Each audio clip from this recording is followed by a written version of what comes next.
You look lonely. I can fix that. You look like a good job. Ready? Go. Go. Go. Oi, oi, oi, oi. More energy, more power. Oi. Bloody hell, mate. Oi, oi, oi, oi. Oi, oi, oi. Oi, Amanda. Oi, oi, yeah. More energy, more power. Oi, oi, that was mad. More passion. Let me see that footwork. Footwork. Give it to them. More passion, more energy, more passion, more energy. More energy. Well, and this is more energy. You know what this is. Where the good times happen. I don't know, whatever it is, it's not right on the teleprompter. I don't know what that is. I've never seen that. No, there is. We are going to do Sting, yeah. Okay, but Okay. yeah, I can't read it. There's no words on it. Okay. Ready? Sure. There's no words there. To play us out. What does that mean? To play us out. Sting is going to do, it's a video, Sting video. What is... For credits. I don't know what that means, to play us out. What does that mean? To end the show? Yeah. Yeah. All right, go. In 5, 4, 3. That's tomorrow, and that is it. Okay. In 5, 4, 3. That's tomorrow, and that is it for us today. And we will leave you with a... I can't do it. Okay. We'll do it live. Okay. No. We'll do it live. Fuck it. Do it live. I'll write it, and we'll do it live. Right. Fucking thing sucks. In 5, 4, 3. That's tomorrow, and that is it for us today. I'm Bill O'Reilly. Thanks again for watching. We'll leave you with Sting and a cut off his new album. Take it away. Huh? So you're telling me there's a chance? Yeah! Do it! Just do it! Don't let your dreams be dreams. Yesterday, you said tomorrow. So just do it! Make your dreams come true! Just do it! We obviously didn't communicate clearly. We're here to discuss your surrender, not mine. Tú eres tan romántico molestando con una vipa. Me pregunta si te quiero. Yo te digo que no estoy lista y no quiero comenzar. No hay nada que pensar. Yo te dejaré atrás.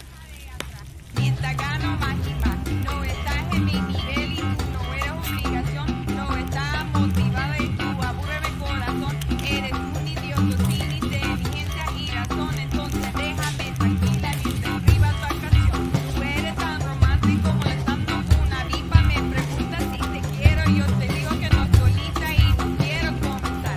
No hay nada que pensar. Yo te dejaré atrás. Mientras gano más y más. No estás en mi nivel y tú no eres obligación. No estás motivado.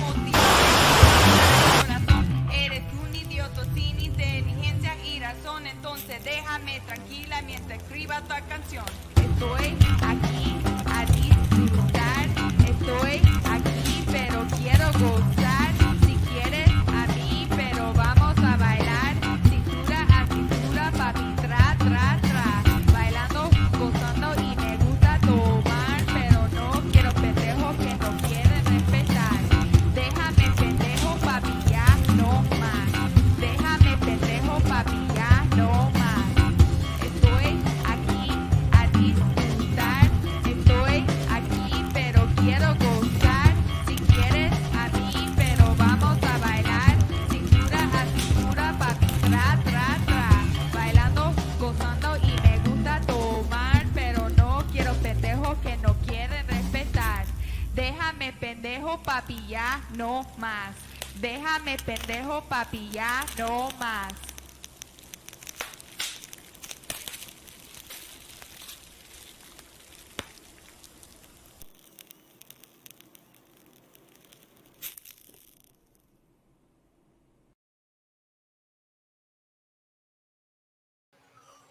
What? is up, everybody? It is your boy Luis Martinez, aka Big Chief Burrito, live with you on a Tuesday. We're back, baby. We're back. Oh my gosh, we've been gone for so long. Yes, back for the very first time from the Burrito Lounge, the new Burrito Lounge. The new Burrito Lounge. In Otay Ranch, California. Part of the Chula Vista. Chula Vista, yeah. Thanks for everybody stopping by. If you're seeing us scroll by your feed, go ahead and leave a like, comment, say hi, check in, chat. It's been good. It's been a long time. Haven't seen you guys in forever. We're going to be doing a big catch-up show today, just kind of catching everybody up on what's happening. What's up, Cara Nation Studios? We're looking forward to a big reveal of Mr. Cara Nation's new logos coming out soon. That's and exciting. Thank you for stopping by. Thank you. Welcome back to Hiatus more often. Yes. Less hiatus, more cheese, man. That's the motto for the coming year. Yes, exactly. Good to be back. Good to be back. Live and direct, live on a Tuesday, live and alive. Thank you guys very much for having patience with us for being gone. Sophia was one of her endless world vacations. Yeah, it was my longest one. I was gone for a month, but then, y'all, I returned and your boy Luis was moving right in the middle of a move. Bonzo, thanks for stopping by. I thought you guys got kidnapped by aliens. Yeah. Thanks, Biden, for all the aliens. Raleigh, North Carolina. What's up, East Coast? What's up, Mr. Vegetables? Represent. Yeah, no, it was a combination of things, right? Sophia's life is get job, plan vacation, quit job, repeat. Get job, plan vacation, quit job, repeat. Right? Hey, so don't out me like that. She was due. It's just Bonzo, Vincent Gurr, Catanation, and Enslaved by Vegetables.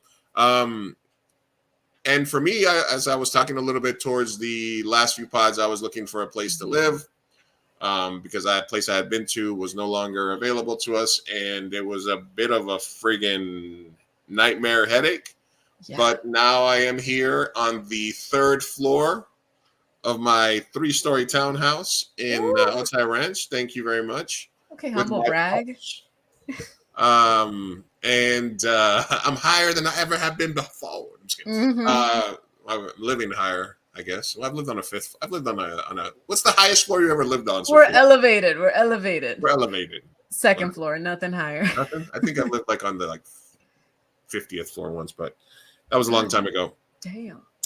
So yeah, guys, thanks for checking in. Everybody, if you see us strolling by, leave a like, leave a comment. Let us know you're in the chat. Thank you guys for tuning in so far. So this is the time for personal news. And basically, I think this whole pod is personal. I was going to say, I think this whole pod is going to be us catching up. We're going to do like a speed round of me closing all the tabs that I've had open for like 3 months. No way, dude. Every time we try the speed round, we talk. We're talkers. I don't even know because I don't even have my second monitor set up yet. So it's kind of like, yeah. I was wondering what your like whole setup was going to be, if you were going to be 100% installed or... My mic is like laying here, and everything else is I still don't know what the acoustics are. So hopefully I sound good to you guys. You sound good. There's like a light echo, but not too bad. Yeah, and yeah, so we'll have more stuff, and I'll have a couple of different streaming options soon. But yeah, summer 2024, big changes here for everybody. Let's jump into your trip, Sophia. Can you give us a little background and what was the highlights? Yeah. Well, the lead up was I did quit my job. I don't think I talked a lot about it on the pod, but like, little check-ins here and there. It was not the job for me. I didn't super love it. So I quit and I secured a different job. I am now working for the city of, yeah, very excited about that one. But I secured that job to start when I returned from my trip. So it was a month-long trip. And I wanted to go all around South America. So I squeezed in as many countries and cities and everything that I could, which surprisingly a month was not long enough. I still wanted to go to Argentina, you know, Brazil, Bolivia, like Ecuador. I missed a lot of countries, you know. So yeah, it started in Cusco, Peru. Went to see Machu Picchu, which was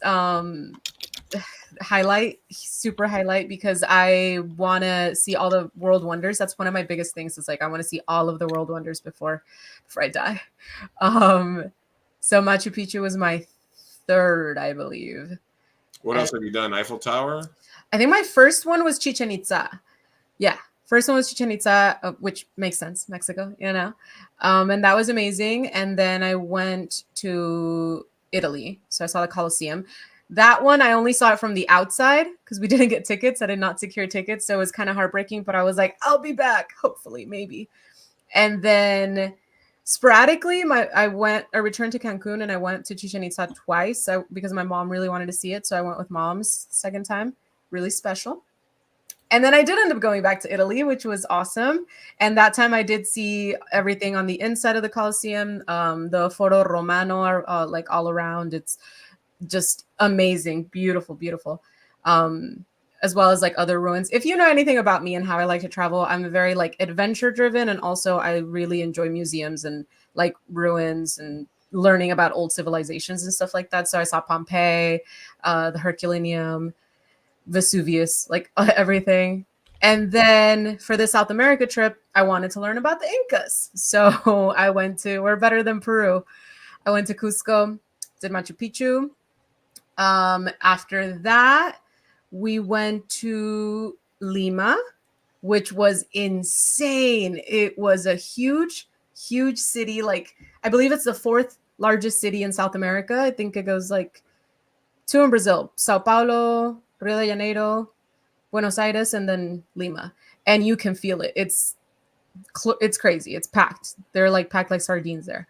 But it grew on me, and honestly, it was like a really cool place to see. I would definitely return. After that, we went to Colombia. Hey. Yeah, there you go. Went to Colombia and started the trip in Bogota. Man, y'all, I got the stomach flu. Oh, really? Yeah, I got so sick. That's something that is behind the scenes for sure. I did not show any of that in my story, but Bogota, I was sweating, dying. Ooh, it was terrible. It lasted a week. And yeah. And we were in Bogota for only 2 days. And after that, our tour started. So this part, I went with a friend from England. Her name is Marina. We call each other our cunties because we have matching tattoos. Let's say cunt. Anyway, but let's not talk about that part. And so then we went to Bogota, and that's where we started a group trip. So we were going to meet up with a bunch of random people and a tour guide and do a tour. Mainly because like the transportation in Colombia, it's a huge country. So to get around, we were like, let's just book a tour. And the tour starts, and immediately who are you detoxing from natural foods? Who are you detoxing from the natural foods? Ooh, you don't want to know that, enslaved. You don't want to know that. But it really did feel like a cleanse, like a detox in the worst way possible. Because the diarrhea was bad. I won't get into it. But yeah, then we went to La Zona Cafetera. Where did that start? It's in Armenia and Quinido. So we went to Armenia, then we went to Finlandia, Salento, got to see the wax palm trees, which is one of the tallest. You didn't go to La Piedra del Peñol? No, I don't believe so. ¿En qué parte está? Meteor. No, I didn't. You would have remembered the gigantic rock? No? Okay. I would have remembered. No, I did not. What area of Colombia is that in? It's in Antioquia. I think it's Antioquia. Yeah, I was right there. What the hell? I told you.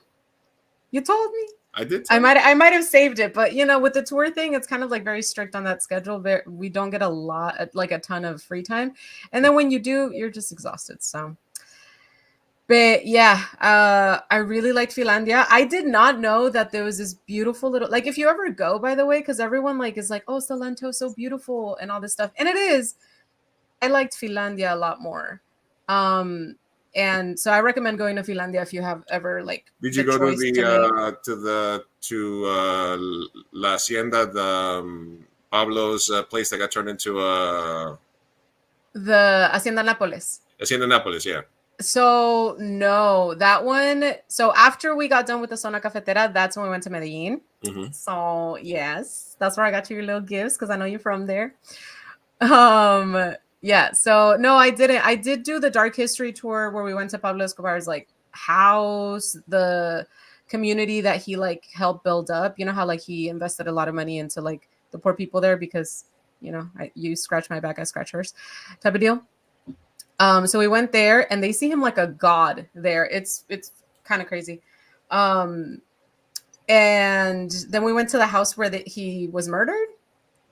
So we got to see that place. Also, the house next door to where he was murdered is being sold, and I took a picture of that. So I'm gonna call and see what the prices are.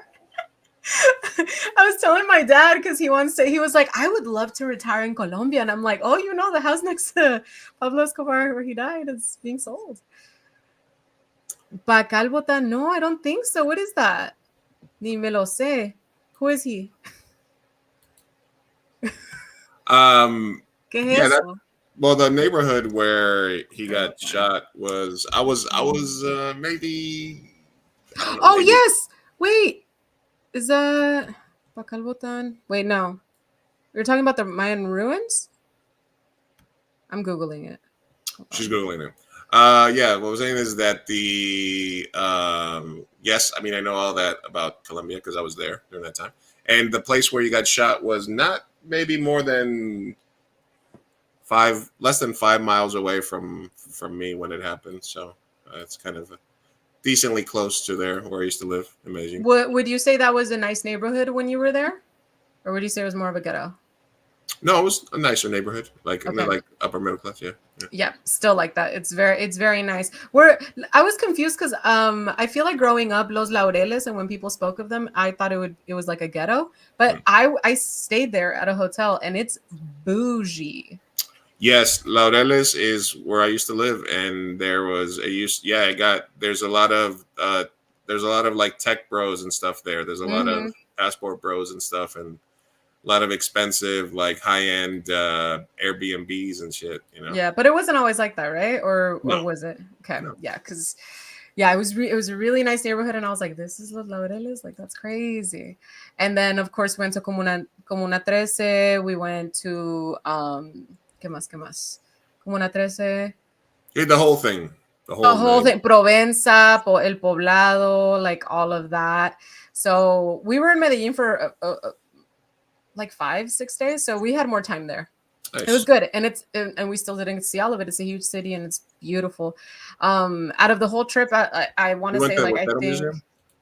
Yeah, I didn't go into the museum, but there's hoteros, the statues everywhere, ton of and then El Pueblito. It was just, I loved Medellin. Pueblito the Paisa. People, Pueblito Paisa, and also the accents are so vastly different based on the area that you're at in Colombia. Like they're complete. And then we got to Cartagena after Medellin, and I couldn't understand a fucking word they said. The Caribbean accent is so thick. And the Medellin, I always said, like, I got a little giggle because it sounds like you guys are moaning. Like, it's like, ay, sí, no, pero es que lo que te cuento, que no, que, ay, sí, pero no. Like, it's very, it's very moany. María, pues, whining. María, pues, Sofía. María, pues. ¿Cómo que vas a hacer eso? Yeah, it's very, like, elongated. Giggy over on Instagram says, speak English. All right. This is a Latino podcast. Spanglish is the only language we know. Spanglish is allowed. All right, yes. So Colombia, Medellin, obviously, best part. And then Chile, right? Yeah, and then, so Cartagena before... Yeah, I went to, the last stop was Cartagena, and it was extremely freaking hot. Like you know, like just the kind of heat that you just stand and you're sweating. You don't have to do anything. So I went from that to the other side of the continent, to Chile. So I went to Santiago, and it was freezing cold there. So of course I got sick. Very little sniffle. It's okay. But I think so. Chile. So my friend from England went home after Cartagena, and so I was solo traveling the rest of the way. And Chile was amazing. I loved it. I would love to live there. I really loved Santiago. I loved the vibes, the people. And I don't know if it was because it was just like I had no agenda and I was just alone, but I socialized like a ton more. Made a hostel family. It was amazing. And then my previous workplace, it had a lot of downsides, but the upsides were that I made a lot of international friends. And so I made a ton of Chilean friends. And so I went to visit them. And it was really cool because one of them was like, oh, like my family would love to host you. They would like to thank you for everything. And it was just such a sweet little moment where I got to like go with, you know, a Chilean family to their home and eat Chilean food. And it was just really nice. And of course I did.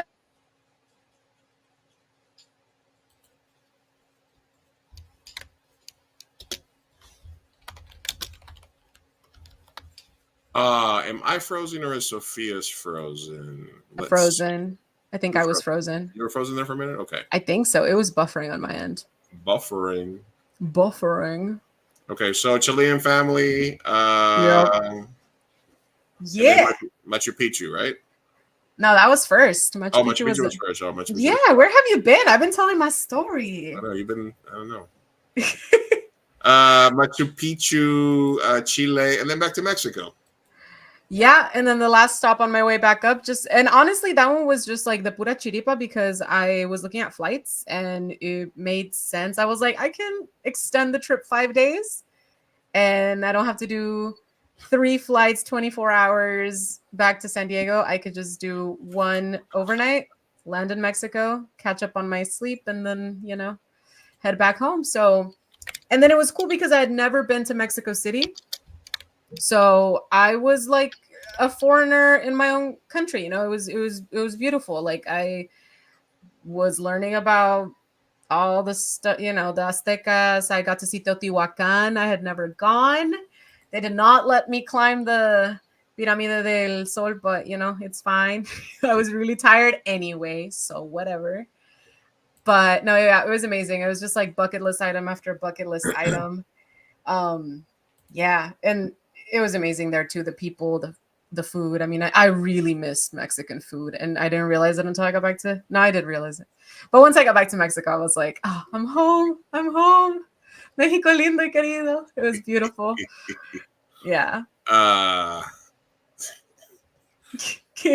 sorry. I'm just because the thing is, Instagram. We're live on Instagram. Thanks for everybody that's joining us on Instagram. Are they? What are they saying? We can't. StreamYard doesn't show the comments on Instagram, so I can just sort of see where they're at. Yeah. Higgy asked, "Were the Chilean miners?" Get it? Yeah. So anyway, thanks, Big Brown Dad, KDJ Photography joining us, Cindy Espinosa, Rack Tech, Sophia, Jay Suspena, Alex. Gonzalez Art, Sandra de Silva, everybody on Instagram, thanks for joining us live. If you want to comment, you're gonna have to come over to YouTube, but I see you guys. Thank you for joining us on live. Cool. So rinse, rather repeat. Nice trip there, Sophia. Thank you, sir. Thank you, sir. I know. I wanna go to Europe. I'm going to Europe next year. Not for that long, though. Don't give me shit. Not for that long. I mean, shout out to Sophia's current employer. You know, enjoy her for the next year. We're not making a habit. I love it. I love it there. City of San Diego, enjoy her while you have her. Because this has been like 3 consecutive sessions of rinse. That's a lie. What do you mean? No? No, before that I was in my workplace for 4 years. So this next one was gonna be 3. Why? You had a job for 4 years. Uh-huh. You planned a vacation, you quit. No. Then you had a job for a year, planned a vacation, you quit. That's twice. And now you have a new job. So next year will be the 3rd time. No, I didn't travel after the 4-year one. Oh yeah, you did. No. During your fun employment trip, you didn't travel during that Oh, time? that's because I didn't quit. I was unemployed. Anyway, and Yeah. job ends. All right. That was fun employed. Yeah, that one was a fun that one was employment. a Yes. that one was a good little Yeah, manifestation exactly. there. Fun employment. Yeah. Fun employment. I All did right. not want to quit though. That one, come on. Excellent. Excellent. All right. And then Okay. nothing. Good job. Okay. So that's Sophia's last several months here, traveling, hanging and banging all over the Sudamerica. Jesus. If you want some sexy stories, go over to her Substack, where she gives all the gritty details. I don't have a Substack, but guess what? I did make a Patreon. I made a Patreon while I was making the Mienta Patreon. Yeah. By the way, we have to add more stuff too. I was like, you know what? I'm gonna make one for myself. So go to my Patreon at Sophia Carr. Give me money, pretty much. You have a Patreon before the show has a Patreon? No, we already have one. It's just not live because we haven't added the membership or anything. We haven't talked about it. It's you. That's all you. No, you and I. What do you mean it's all me? We have to agree on whatever the memberships. What do you think? I don't know. What do people want? I think the main thing that podcasts and streams do is they do bonus shows, and then obviously we have stickers that we can give away. People send them to them when they join up. So join up, get a sticker. You know, bonus show. You know, we have to record our little bonus shows. Russ all over Patreon, baby. There he is. But we'll figure it out. We'll give you guys some access, some behind the scenes access to Mi Gente Show.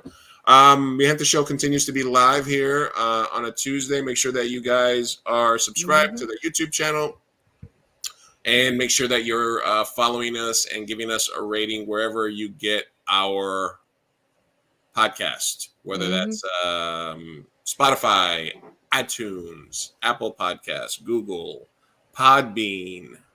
What are the other ones that Good Pods? Where do people listen to podcasts?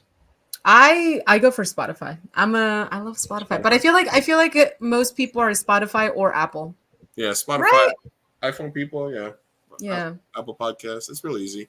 Yeah. Podbean and Good Pods are for like more like people that really, or like there's a bunch, man. There's a bunch for like actually hardcore podcast people that are out there. So That's true. there's good stuff out there. Okay, so catching you guys up on my life. Yeah, what you been up to? Yeah, so the last time we spoke, I was still at the old Burrito Lounge, basically place where I had lived for 15 years almost.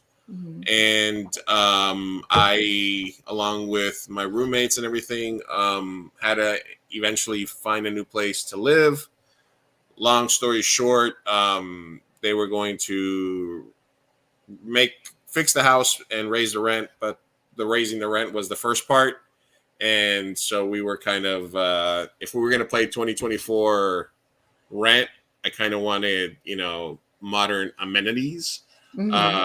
And so we started looking for places. I got rejected by pretty much every place that I applied to. And then this place, which is a 3-story townhouse in Otay Ranch, I came to see it just as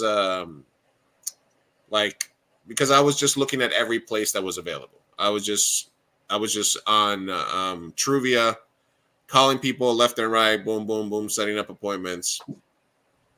Also, can we talk a little bit about the fucking predatory house renting industry and how fucking horrible these people are?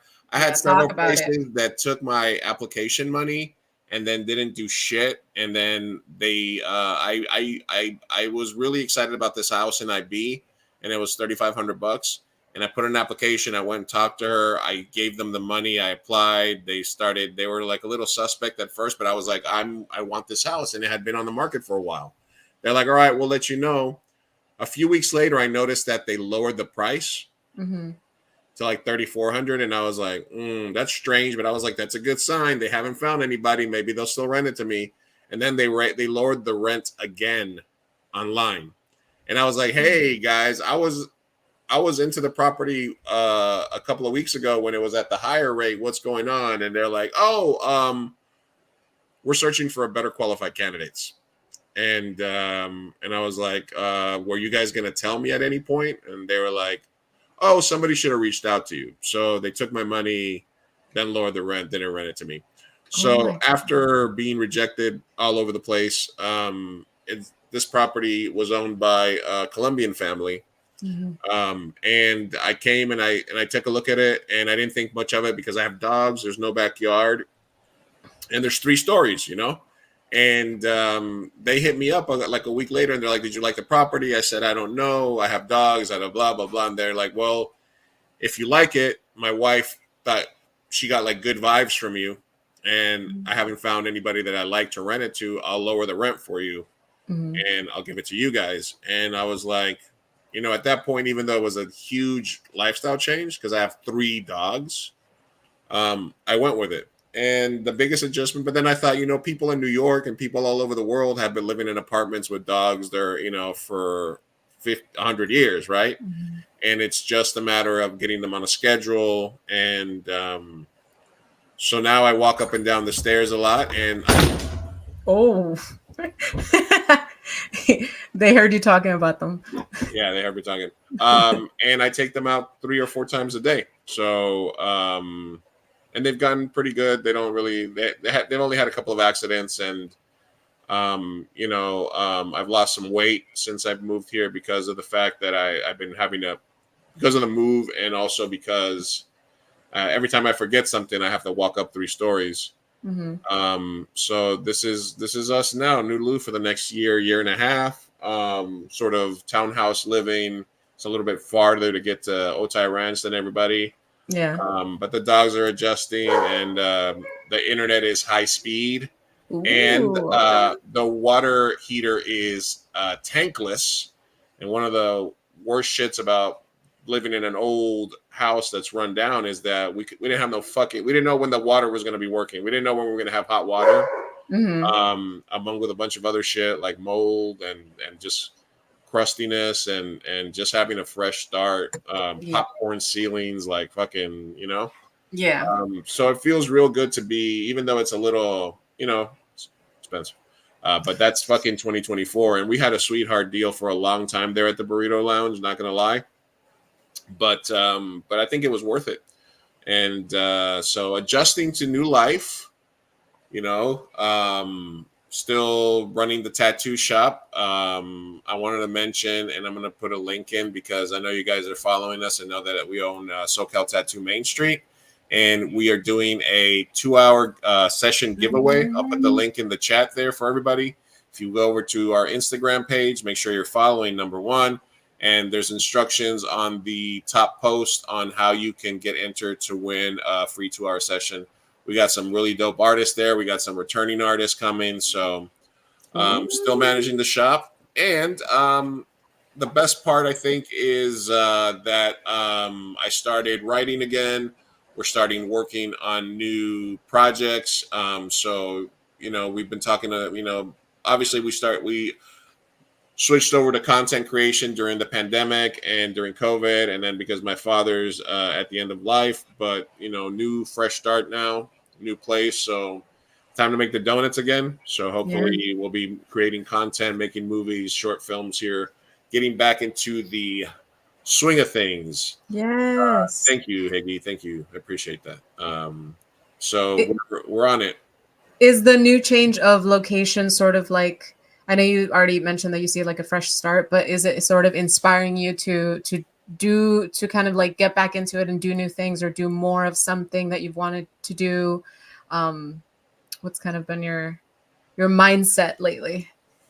I don't think I think the location is helping because it's a fresh start.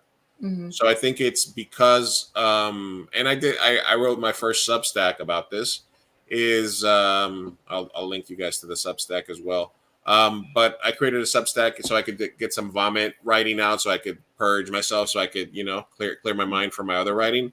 And you know, I've been pretty stagnant in my life because of the fact that I could always say I don't want to do this. I can't do this because I'm taking care of my dad. And so even though it was a very it was like a safe place for me to not have to venture out. So I think 2 years passed, 2 years since he passed, and like in a new house, a cleaner house, like I said, popcorn ceilings could have been giving you cancer, like mold, old, rickety, you know, termites, all that shit. All that shit is bad for your mental health. Yeah. So just being overall in a new place is the biggest thing to getting the creativity and the ideas that are already had there room to grow. Yeah. If that makes sense, you know? No, it does. I think it's going to be a really good thing for you. Yeah. I'm excited. I'm excited for this new chapter in your life. Yeah. So I'm working on my health, working on a new place. And basically the dogs are still here. I found a place that took me. There's Milo coming up the stairs, and also in Baxter or downstairs, you know. We started 15 minutes late so I could go take him for a walk. But Aww. I don't stay up as late anymore because I get up at 6:30 in the morning. I have to go take him for a walk. So it's like, you know, it's good though. I like it. I'm embracing this new lifestyle. Yeah. Yes. It seems more active.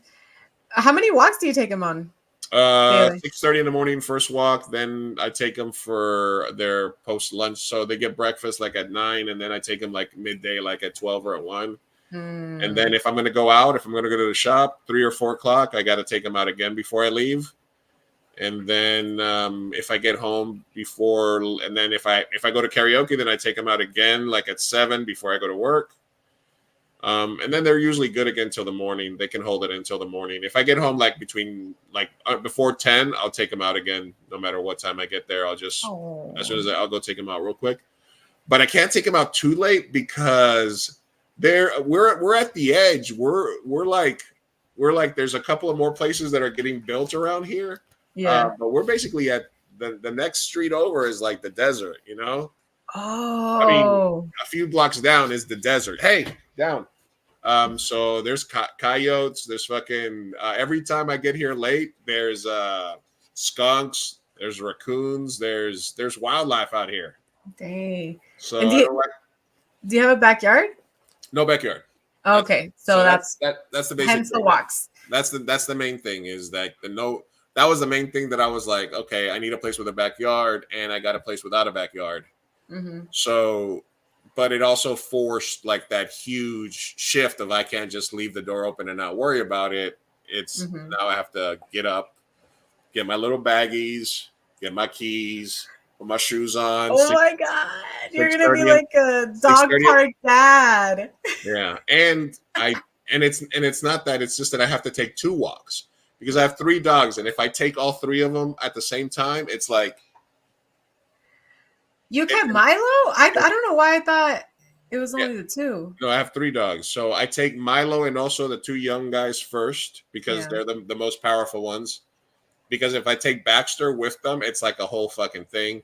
Yeah. Then I bring them back, leave them home, grab Baxter. He's patiently waiting by the door. And then I take him for a quick walk. So it's actually like 8 walks a day if you count it because I have to take the 2 dogs. Yeah. Every time it's twice. And you're still going to the gym and No, I haven't gone to the gym, but I'm still losing weight. That's the one thing I haven't incorporated. Yeah, you're skinny mini right now. Yeah. I haven't gone back to the gym. I'm gonna go back to the gym because I'm waiting to go on Mounjaro, one of those Ozempic style drugs. Oh no way! Wait, you're gonna become like a Hollywood Ozempic girly. Yeah. No. Yeah. So yeah. I think they want me to because I still have to get a couple of surgeries for my knee and my hernia. So I have to do so they want me to lose like another 30-40 pounds before they do that. So they're pretty confident that if I go on one of these, since I've already started losing weight, that I can do that. So I'm still a little like, you know, because I mean, in theory, I can keep doing what I'm doing and just change my diet and start exercising more, and I can do it on my own. But it's like the technology is there. The technology's there, yeah. Also, you already lost a ton of weight, so you know. So that's basically my update on life. Thanks for everybody still hanging around. Yes. Hey, Dentlok, hey, Bella, Aaron Conley, Chimba. everybody else on Instagram that's still chilling. If you want to come over to the YouTube channel where we can see your comments. Yes, come comment on the Be careful with please. those. Yeah, man, be careful with those drugs, bro. I know. I've been like, trust me, they offered me Ozempic like a year ago, and I turned it down, and I did my research, and then all these other things were happening, and then I had to wait for insurance. And I'm still waiting for insurance, but I'm pretty sure, based on a couple of other recommendations and some stuff that I'm looking at, that Mounjaro was the one that I was most comfortable with, because there is a chance that it can fuck you up, and also you lose body mass as well as muscle if you don't do weight lifting and weight training while you're on it. So it'll help you with your cravings, and it doesn't make you want to drink or eat a lot, but if you don't add exercise, and if the food that you consume isn't nutritious, it can make you sick. It can make you like that's why it's good for these like Hollywood types, because they have a chef that prepares like a super nutritious, perfect small meal for them, right? But for regular people, like if you're on that shit and you go to McDonald's and you just have like a double cheeseburger and that's all you eat, You're gonna purge. it's not good. No, but I'm just saying, if you're only eating shitty food that's not nutritious, you're not going to want to eat anything else. So the nutritional value of the stuff that you do want to eat has to be high, if that makes sense, because it just it just takes away your hunger. Gotcha. And it's just like, I don't really, and then so you're like, okay, I'll eat, but you'll eat something small. So when that thing that you choose to eat has to be high in nutrition, You got to make it count. yeah, or else you could get like bulimia or whatever the fucking anemia. You can get a bunch of stuff, and you can lose a lot of muscle if you don't also weight train. Oh my god. So yeah, so if I do go on that, or when I do go on that, that's when I have to. By then, I have to be going to the gym. Are you going to be updating us? Yes, that's part of the reason that I also have the Substack, so that I can do my director's vlog, so that I can do sort of fat boy on a diet, like weight loss sort of stuff, et cetera, et cetera. So yeah. So we'll see how all that goes here, and I'll put a link to the Substack here as well in case you guys want to follow me there. I'm on Bonzo's team. I'm also like, be careful, take care of yourself, please. Yeah, that's the other thing, is just I have to, shit. I got it. Also, it's helping me fix a lot of the stuff that's wrong with, weight, health stuff. So listen, we're trying our best here. We're trying our best. Yeah. But I do appreciate everybody's support, help, and everybody that helped me while I was moving. And it was, listen, it's been quite a last 2 years. So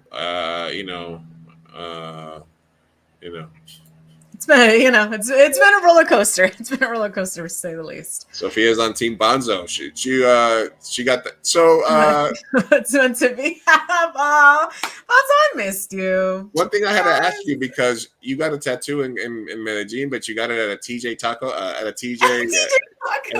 Taco shop, right? Yes, exactly. Yeah, precisely. Yeah. I got 2 tattoos, but yeah, the first one was in Medellin. And we went to a tattoo shop. 0 tattoos at my tattoo shop, by the way. I know. Well, listen here. This is gonna hold on. This is gonna solve everything. Hold on. I got 2 tattoos in a place where I didn't care as much. I'm leaving my arm for your tattoo place. Okay. Right. This is sacred. And so when I went to get the tattoo, I was like, okay, it can't be in a sacred spot. That's for home. That's for planning. That's for, someone I trust and stuff like that. So see, I'm saving myself for you guys at SoCal Tattoo Main Street. Thank you. Yes.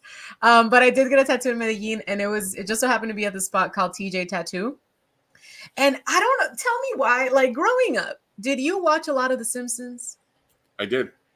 Okay, because everyone in Colombia is obsessed with The Simpsons. Like y'all will, it's on everything. You will quote things from it. It's hilarious. And so anyway, we had been having like a lot of exchanges with locals, and for some reason The Simpsons kept coming up, and so we were just like giggling about it. And at the tattoo shop, I'm about to get this tattoo, right? And I asked my tattoo artist, I'm like, oh, so like what inspired the name? Like, is the owner from Tijuana? Like, is it Tijuana, like Mexico, like what is it representing, you know? And he's like, yeah, you remember that scene in The Simpsons where they go to TJ?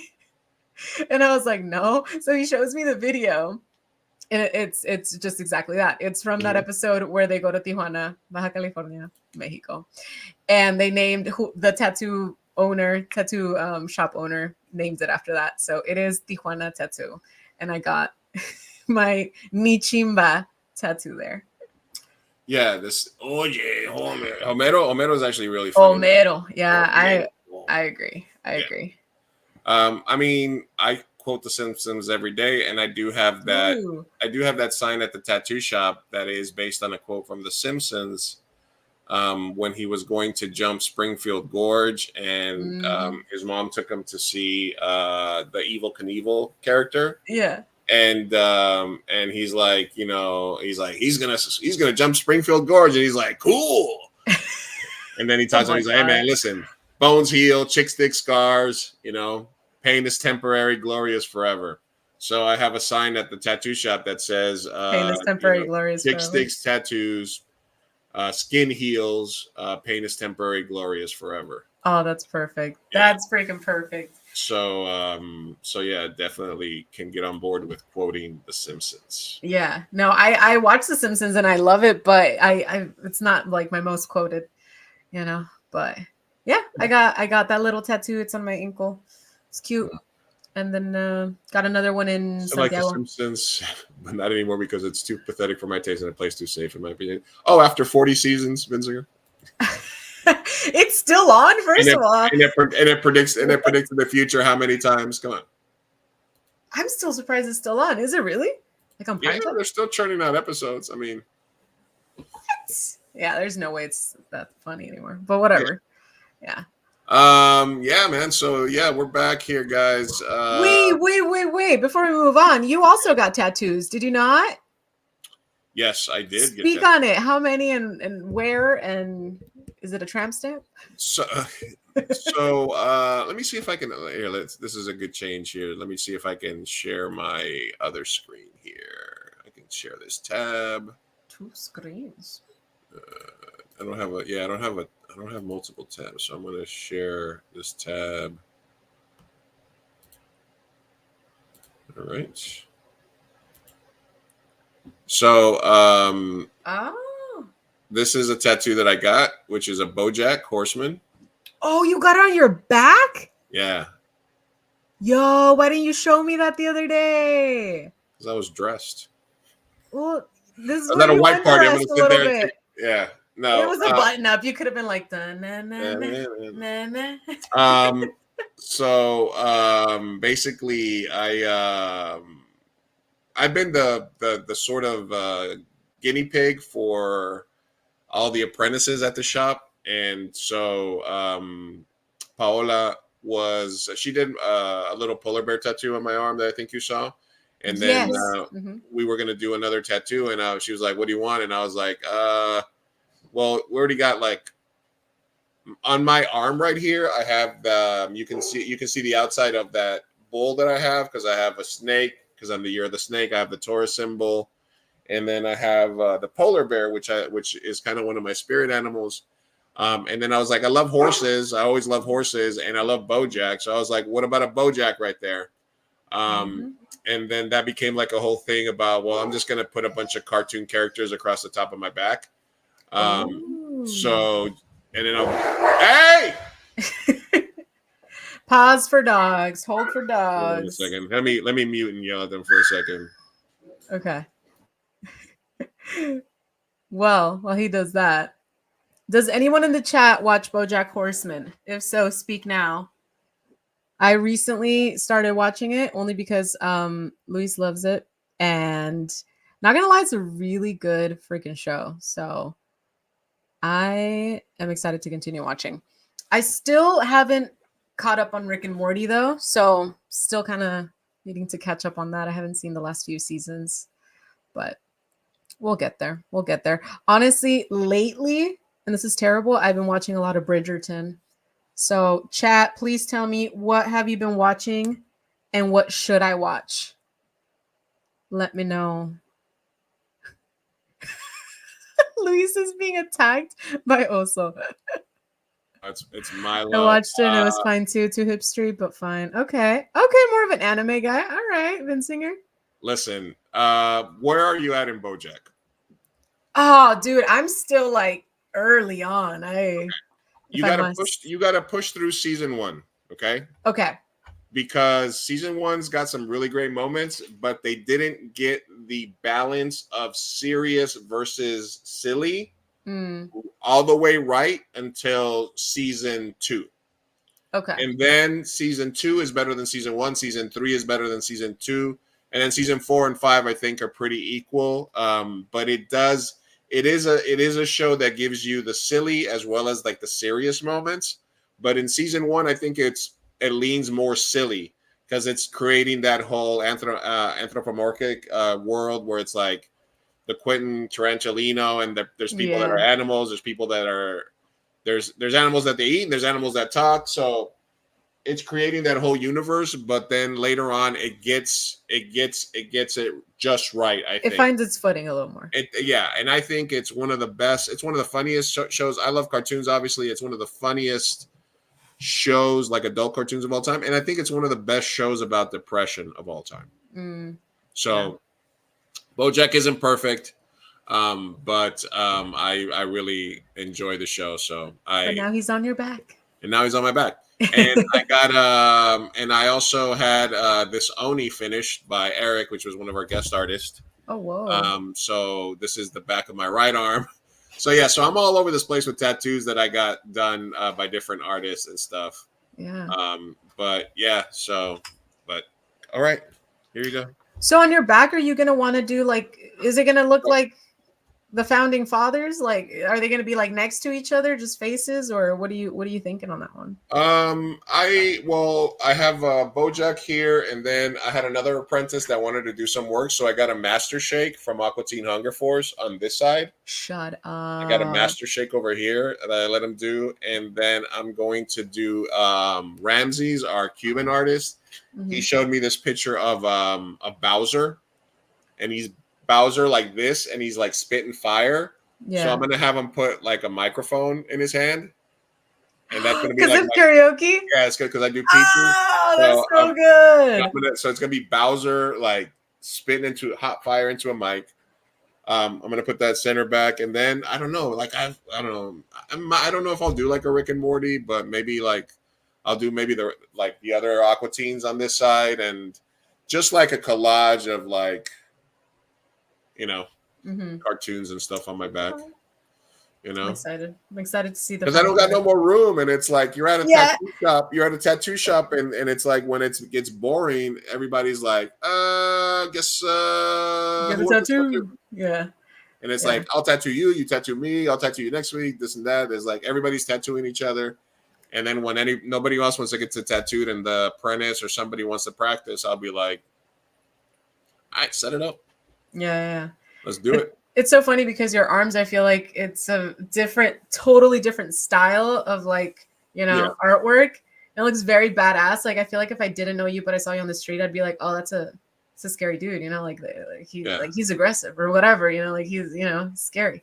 But if you go to the beach and you take your shirt off, your back says nerd.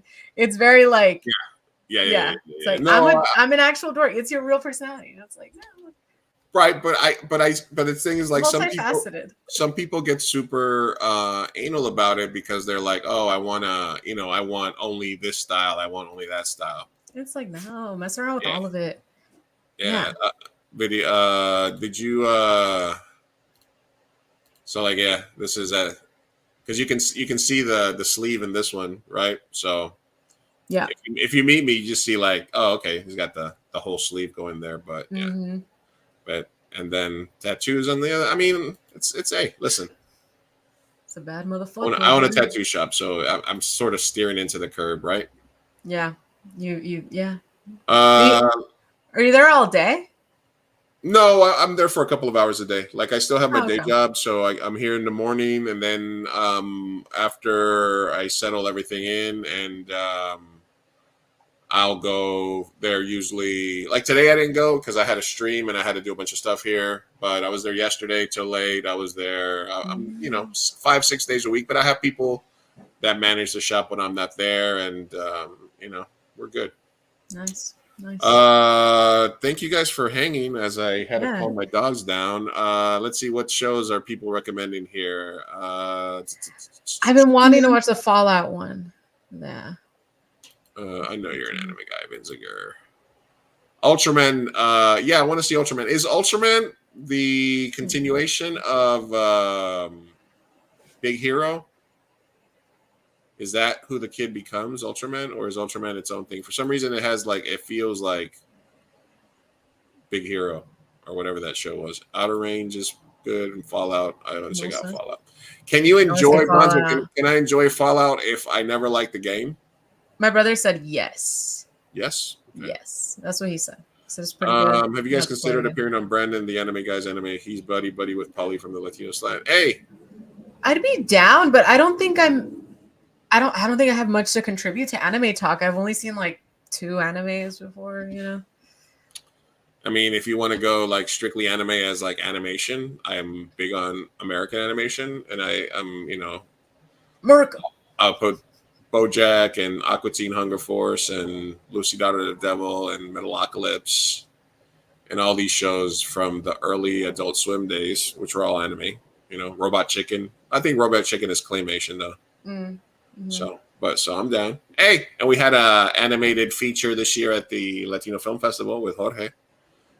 Yes, we did. Can you believe that we met Jorge as well as you weren't there for Cheech. I got to meet Cheech. No, I was not. Could not rally. So sorry. I got to meet Cheech. What was that like? Tell us. I don't think you spoke on the Cheech experience. The Cheech experience was very good because it was very touch and go on whether it was not going to happen. As soon as I found out that they were going to do a tribute to them, I immediately volunteered to do the Q&A. Yes, it was a great film festival weekend, Kata Nation. I got volunteered to do the Q&A, and then I was a little bummed because one of the people that were one of the executives or people that were on the board of the festival ended up snatching the Q&A from me, but they ended up doing a really good job. And I got to ask a question during the Q&A, and then I was able to use a little bit of the juice that I have for working with the festival for Mi Gente show, and that video will be out in a little bit too because I'm still doing some tweaks to it. I was able to get like a 3-minute interview for Mi Gente show on my phone and talk to Cheech. And basically, what do you get to do in 5 minutes is tell him how big of an icon he is, how much he meant to you and your friends when you were growing up, and how much, Born in East LA and all these other movies that he made and his records meant to me. Talk to him about legalization and about whether when they were doing, because they were, at the forefront of legalization in the 70s and the 80s, whether he envisioned how awesome it is to live in like a legalized future, and so stuff like that. I obviously asked him what his favorite strain was. I asked him if you you did not. Offered him. He's like, I was like, what's your favorite strain? And he's like, free. I was like, well, I got a blunt if you want to smoke one. And obviously, I was the 8 millionth person to offer to smoke a blunt with him. Yeah. But basically the issue was that since he's been touring with that movie, From the Rough, I think it's called, or there was this movie about these Mexican caddies that were allowed to caddy on a golf club, but weren't allowed to play in it. Yeah. Since he's touring, he's got his gummies. They have a weed michelada now, a chichelada or something. I don't know what it's called, but so he's got all these projects, and he had gone to a film festival in Texas, and I guess they hounded him, and they were like following him from like his hotel room or back to his hotel room, to the movie theater, and all this shit was happening, and he's getting up there in age. So when the day that he was coming to the festival, they were like, "Listen, we need a rope," because usually, after the Q&As, like with Jorge, the movie ends, the Q&A ends, and then boom, there's a line to of meet people them. that want to Yeah. go in and say hi, shake your hand, take pictures, and they're like, none of that.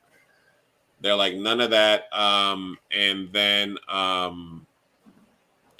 I was able to go back to the art hub, to the like VIP area back there, where he had a scheduled interview with like KPBS. And then the people that were there, they're like, all right, we're gonna give you like 3 minutes with them, and that was cool. So Man. it was definitely a bucket list item, like definitely an icon from my youth. And Yeah. Oh, that's amazing. and stuff like that. So yeah, Ultraman is a very power. Okay, I just thought for some reason that it reminded me of a Big Hero. Brandon wouldn't mind bringing on, since he does his show and you show you guys some anime and memes, regardless they contribute or not. All right, well, All right. Well, set it we'll up. get in touch. Set it up. Let it give them Or email mihenteshow@gmail.com. or Big Chief Burrito or Mi Gente Show on Instagram. Have them hit us up. Mm-hmm. Yeah, and we'll be having everybody back on that we used to have. I mean, Polly's always welcome. Rosa, we'll try to get Liz, we need a Taylor update. a Taylor update. We got to get all that shit going. So we got to do Noname's Way. We'll get back on it. Oh. Yes, it's the same link, by the way. We'll share the link to Noname's Way, but you guys, it never changes. So always submit, and we will read it that following Tuesday. All right. So, okay. So I feel like you're reading the Instagram comments, and I'm not in it. I don't know what. No. The Instagram comments, most of the people have moved over here to YouTube, but I just see when people have joined. So actually, I can do this if you want to see it, but it I want to see what the people are saying.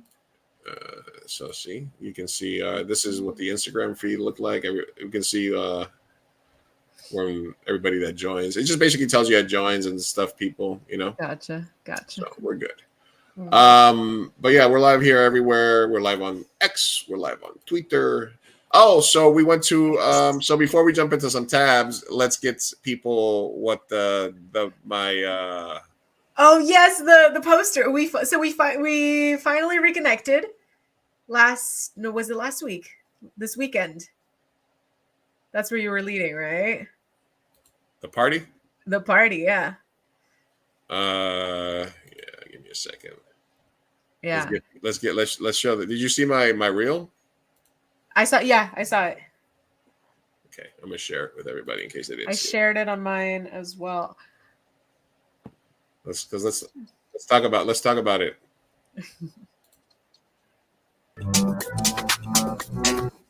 Behind the scenes, I don't music on enough. That way they don't get. But this was the party. That was the guy with the breadsticks. That's one of the hotties they gave away. Gave away. They auctioned. Whoa. There was hotties,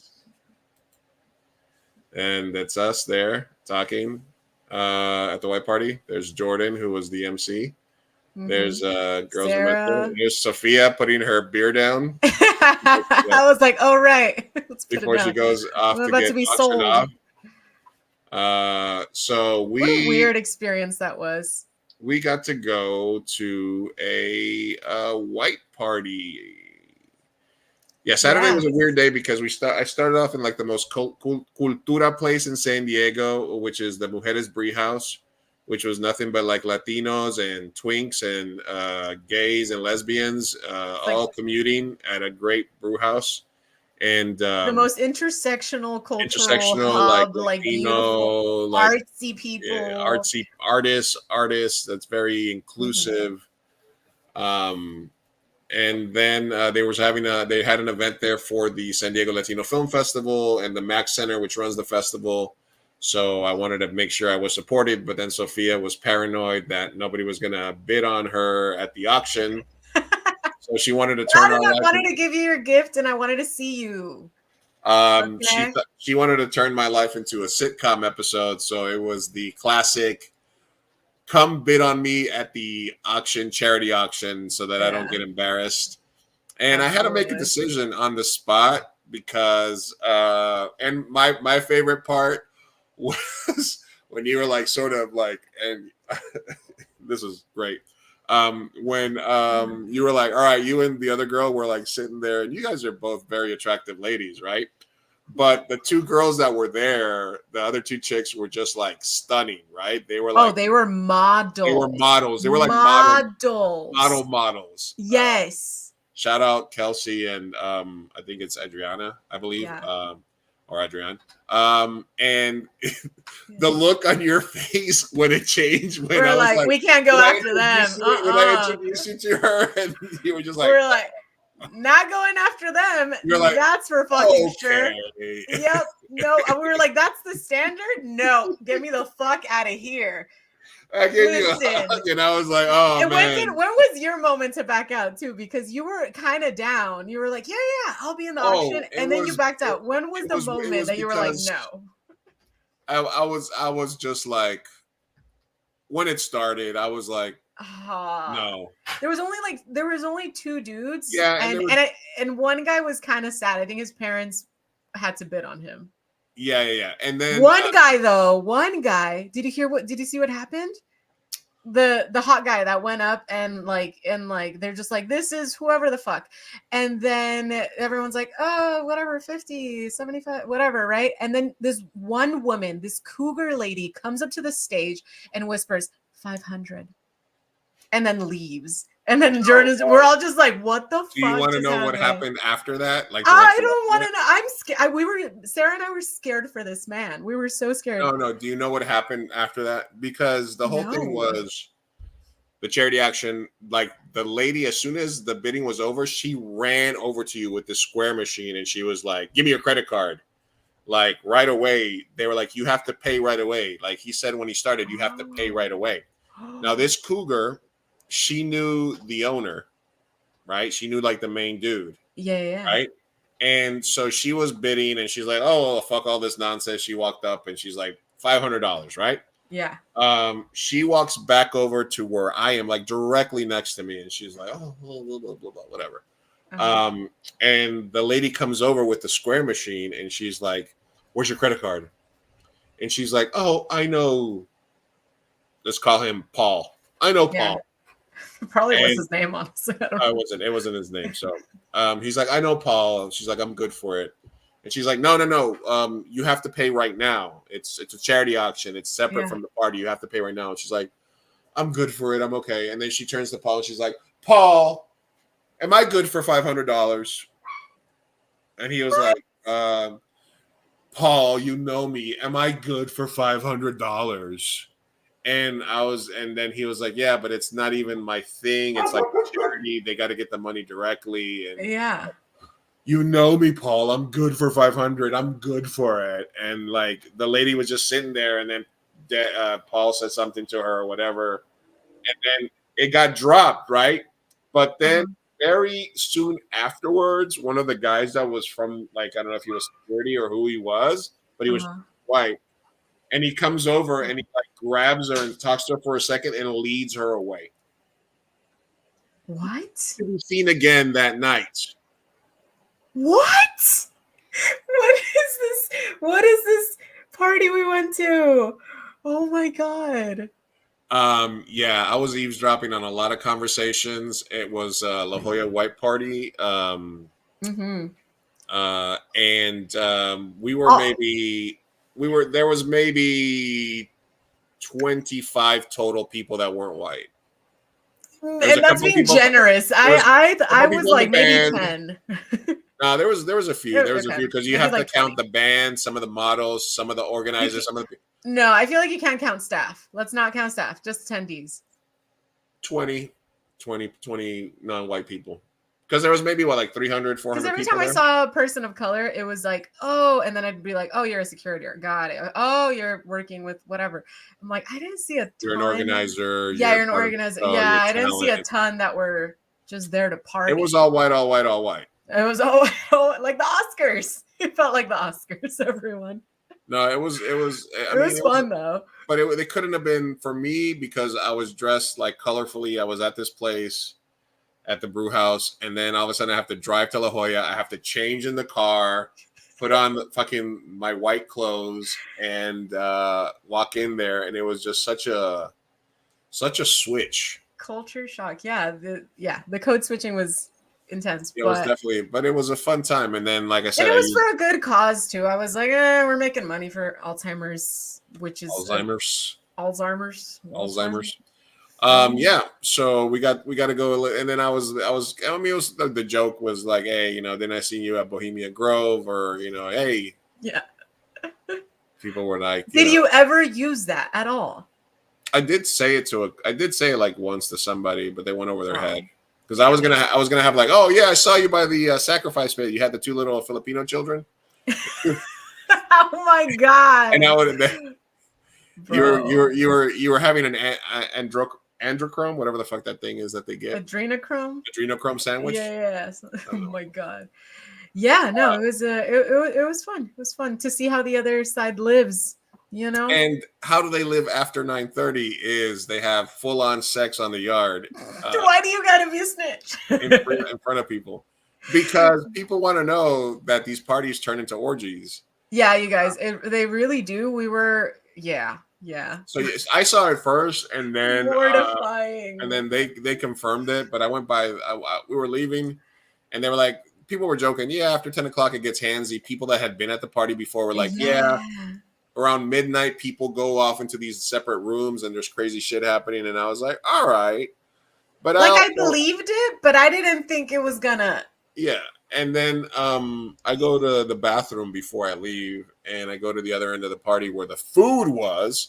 Also, spaghetti. It was against the food, bro. Oh my god. Also, who serves spaghetti at a white party? Savages. That was the funniest part ever. I'm Savages. Like, they serve spaghetti. Marinara sauce everywhere. Marinara sauce everywhere at a white party. Yeah. So I see this dude and this chick. They're making out by the table. And they're full on like macking, like he's on her butt and stuff. Like they were on it, right? Mm-hmm. And I was like, all right, get some, you know. But I'm standing there, but they're acting like I'm not there, like nobody's there, like they're alone. Mm-hmm. And I go to the porta potty, disgusting, by the way. And I avoided those like the plague. Get it. I go to the porta potty and I come out. And he's got her flipped around, and he's full on like, yeah. Because we were leaving already. We had said our goodbyes, and so Sarah and I were leaving the opposite way. But Sarah was like, "I need to use the restroom," so we went back, and that's I guess when you were exiting, and so she went to the port. So same scene. Yeah. Her dress was fully up. Yeah, they were on it. And then I think you told somebody on the exit because whoever you told on the way out. We saw the lady come in and tell them to stop, like to tell them, like, you guys. Oh, well, no. All I said was because then I had to go find because I had parked in like the employee lot or whatever, and I had to go find the person with the clicker, and then we had to go all the way down the hill to find the clicker so I could go back up and stuff. And the lady that helped me, she's like, "So how was the party? How'd you like it? Blah blah blah." And I was cool. I was like, I have to leave, but it looks like everybody's having because they're full on banging. In the yard right now. And she looked at her watch and she was like, oh, it was 9:30. She was like, oh shit, they started early this year. We did leave pretty early, you're right. Yeah, they're like, oh wow, they started early this year. And I was like, oh shit. So it wasn't like, oh my god. It was like, oh, they started, you know. Yeah, I'm pretty sure it was like I usually start to like after like close to midnight, and I was like, oh shit, I guess they're on it today. These old white people, man, they can party. I don't know. I was like ready to go. I was like, I'm tired. But it was weird because they were two of the few non-white people at the party. The lady was blonde. What do you mean? She was blonde, but she was Latina. Oh, ooh. Yeah, yes. Oh, yes. The plot thickens. Yes. So I mean, I know we're probably not going to get invited back because of all the behind the scenes stuff, but it was a good time to do it once. Well, not after this. Not after this, or the reel, or the promotion of behind the scenes at the. I think the reel is fine. What do you mean? The reel is tasteful and lovely. Tasteful, you know. Yeah. You could use the promo. Shout out my shirt. You know that? You recognize this? Yes. Wait, is that? Hold on. Andre the Giant? Is that the Giant? That's Andre the Giant. And then the guy, what the fuck is his name? You know this movie? Come on. Yeah, no, I know this movie. Hold on, I'm blanking. Cool test. I know nothing. Failed. Cool test failed. As You Wish. Princess Buttercup. Oh, yes. Okay, fucking The Princess Bride. Thank you. There you go. Thank you. There it is. I was like, I know this. It took me way too long to watch that movie. Also, Star Wars, though. A lot of classics. I still have not seen Lord of the Rings. It's a Princess Bride shirt, but in the style of the old Death Row Records. Yeah. The Death Row Records picture that had. Oh, that's cool. With Tupac and Snoop and Dre. Yeah. Oh, that's cool. My name is Inigo Montoya. You killed my father. Your father prepared to die. Yes. Yeah. So that's basically that was us at the white party. That was fun. Very interesting. Sarah and I were just people watching, kind of like, because she's a stand-up comic. I'm like, you're gonna do a whole bit about this, aren't you? She's like, oh yeah. Like, as you should. As one does. Mm-hmm. All right, so let's we've been live for an hour and 15 minutes. Let's knock out some of these tabs that I've been having. Some of this stuff is really, really old. No, do we even have to? I think it's funny to just to kind of like see how long it's been and how I've been saving stuff. We don't have to go over any of these. Why would you choose to go the hardest way? Why would you choose to go underneath? Also, chose the hardest path. My baby does that too. All right. Anyway, all right. Let's do it. It's gonna be like, did you know Taylor Swift is dating that football guy? Oh yeah, true. Basically, almost that. The Ukraine was invaded. It's gonna be old news. Ukraine? All right. I don't think it's that bad. I don't think it's that bad. All right. Let's see what we got.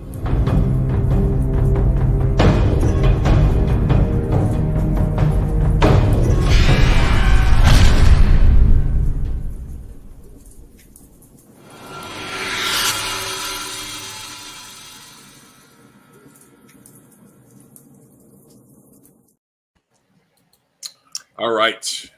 Bye, Bonzo. Says gotta fly. Thanks for tuning in. All right. What do we have here? I don't know. Surprise me. Sure, you want to be surprised? Let's see. Oh, I feel I'm gonna be with all of these. Let's do this one right here. Madonna calls out concert goer for sitting down during LA show only to see fan is in a wheelchair. Oh, I love when this happens. Oh, she's not the first one. This has happened before, hasn't it? That's embarrassing, Madonna. That's good times right there. How Madonna old is she? A fan who wasn't standing among the cheering crowd during her show Thursday in Los Angeles. When was this? This was March. Oh my God. Okay, we're not backed up that bad.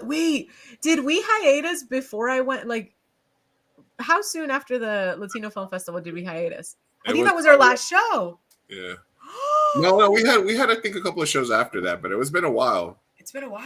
Okay. It's been a while. Yeah, checks out. You can't just blame me, okay? I was only gone one of the month. All right. Anyway, I just thought that one was funny here. So that's always funny when that happens. Let's see what else we have. Let's see. Okay. So, this one's more recent. Trad wife. Oh, okay. So I have a couple of tabs on this one. My favorite. So this is an interesting story. Trad wife sales manager fired after using N-word in foul mouth cooking video. Oh, yes. I did see this one. So this girl got fired for saying the N-word. Right now, they're married to broke ass. And they don't care. We don't give a about your money. I couldn't care less about your money. Okay.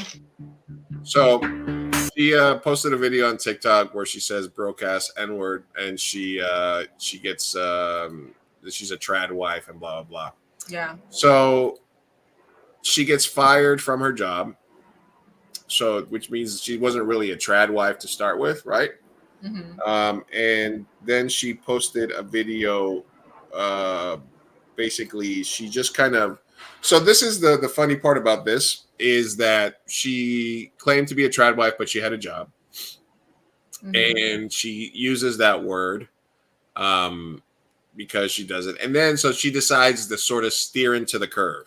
Yes. in high school, like the weird theater kids and the anime people, and you know who I'm talking about, the people we didn't hang out with. So they've grown up now. And they're the ones making the laws. They're the Mark Zuckerbergs. They're the Faucis of the world, the fucking nerds.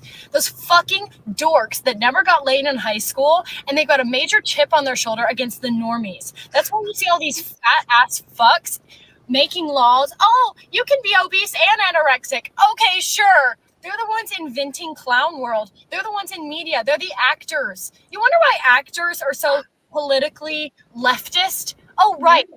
Loser theater kids. They're the theater kids who grew up, and now they're telling me and you what to think. They're telling me and you what to do, and they're making the laws in this country. Well, it's time to stand the fuck up and stop being scared. Like, why are we scared of these people? They were massive losers in high school, and they're massive losers today. It's time to put the motherfucking nerds back in their place. Stand the fuck up. Okay, Right. this is sad.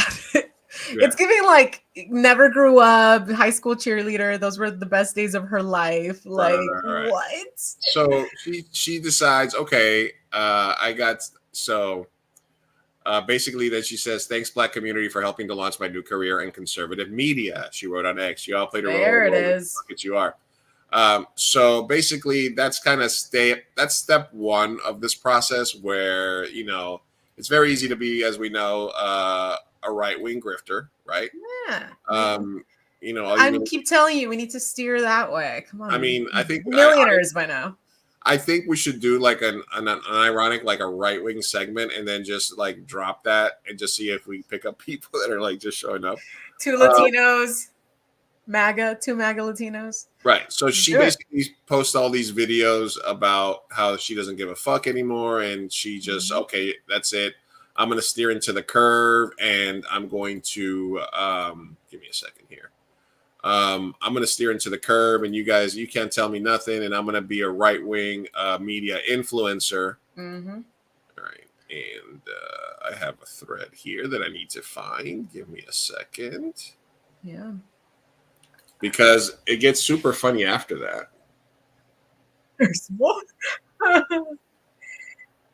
So basically, where are my threads? Give me a second. I'll find it right now. So she says, oh, I don't give a fuck. I don't care about nothing, blah, blah, blah. And right. Exactly, right. And then this happened on Threads. I was waiting. I was like, and then this happened.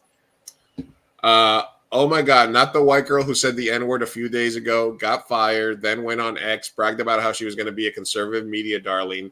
Well, they said thanks, but no thanks, because they found out she exclusively dates Black men. Which makes her use of the N-word even more insidious. And she's also Jewish. Whoa. What sweet poetic justice. She did all that for them to reject her in the most unceremonious and disrespectful way. Congratulations. What? Are you serious? Is that facts, actually? Basically, it did roll off the tongue. I mean, listen, yeah. Oh my God.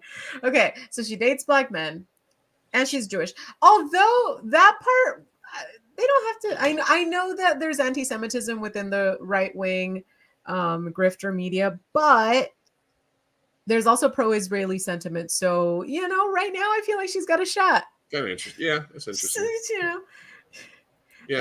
And as long as the Black men that she dates are also right-wing, I feel like it could be poetic. But did they specifically like shoot her down, or because from what I heard, she went on some sort of mediums like and did interviews, but she hasn't gotten a job or anything, right?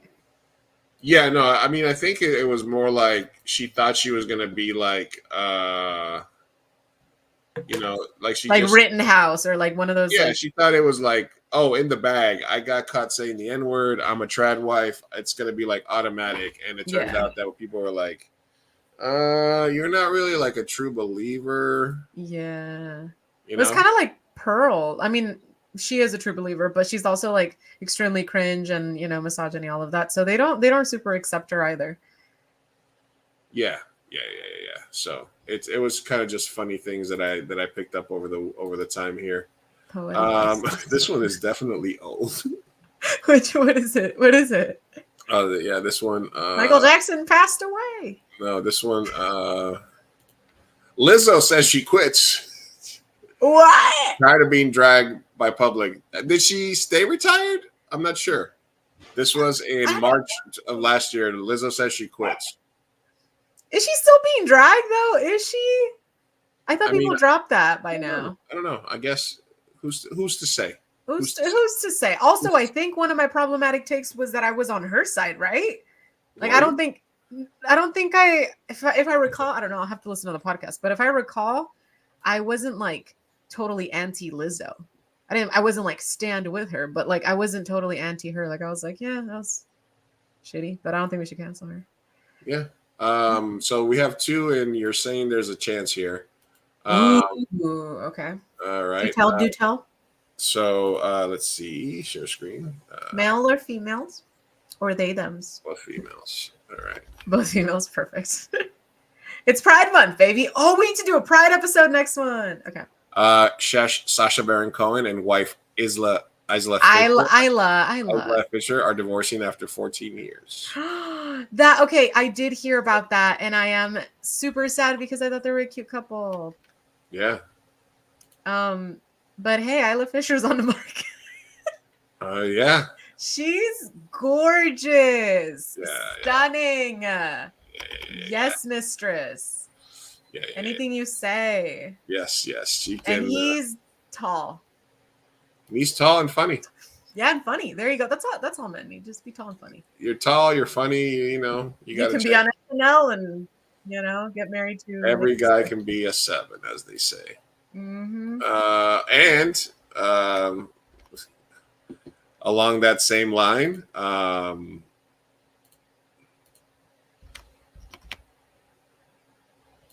Natalie Portman and Benjamin Millepied have divorced after 11 years of marriage. Oh my god! And you know what? These marriages. A chance. I know she's hot. I could talk to her about sand.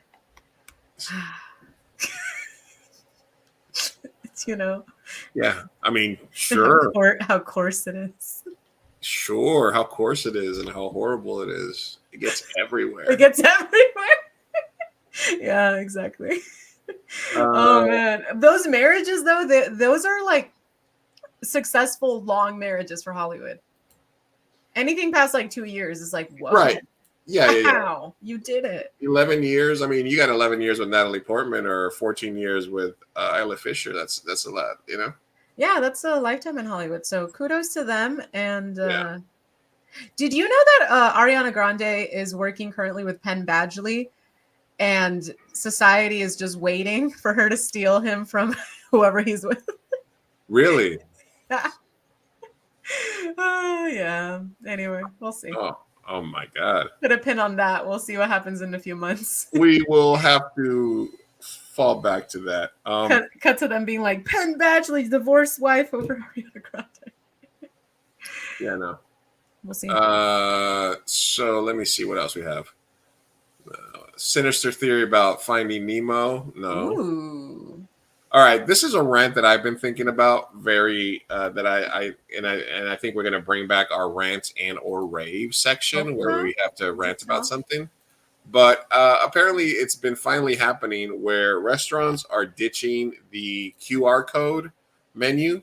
Were you ever on board with this shit? I'm gonna plead indifference. I don't think I was on board. I'm like, okay, we save paper. But it's also sometimes not, like sometimes my Wi-Fi is not working, whatever. So yeah, I'm not. Yeah, I guess I'm for it. Yeah, sure. You're for the QR code menus? I don't know. Sure, I'm indifferent. I don't know.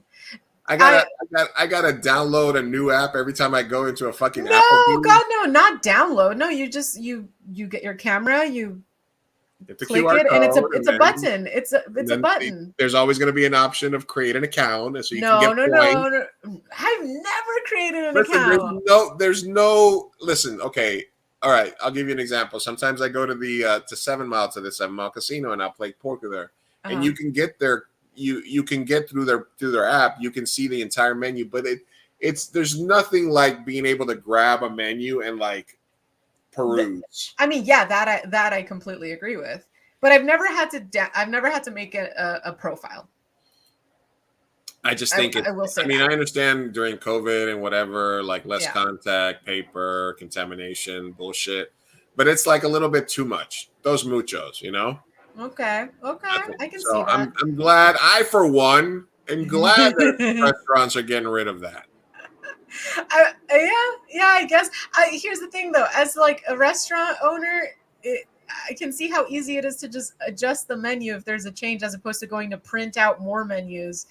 Like, oh, the chimichangas, we're changing it now. It's going to be it's like, it's easier. It's easier. Just get a piece of masking tape and write over it. Yeah, you're right. Little whiteout right over it. Yeah, we could do that. Yeah, it's nothing. It's all right. All right, let me see. I'm gonna save some of these for our next episode because I'm looking at some cool stuff here, but we gotta cut down on some of these. Yeah. And I also like saved a bunch of random stuff into the episode tab for whatever reason. Okay, this is an interesting one. We'll do this one. This one came up a little while ago, and a lot of right wingers have been jumping on it. A TikToker uses a look counter to sort of try to shame a guy. So this attractive chick that's on TikTok was at a self-checkout place at a Walmart or her Whole Foods or something. Mm-hmm. And she basically at the checkout counter starts making a video. Okay, this is the video. Actually, no, this is Justin Timberlake. It's like, wait, what? Why is Justin Timberlake who caught a Dewey last night in the Hamptons. He caught a Dewey? He caught a Dewey. Oh. So this is the girl. This is a TikToker, right? Okay.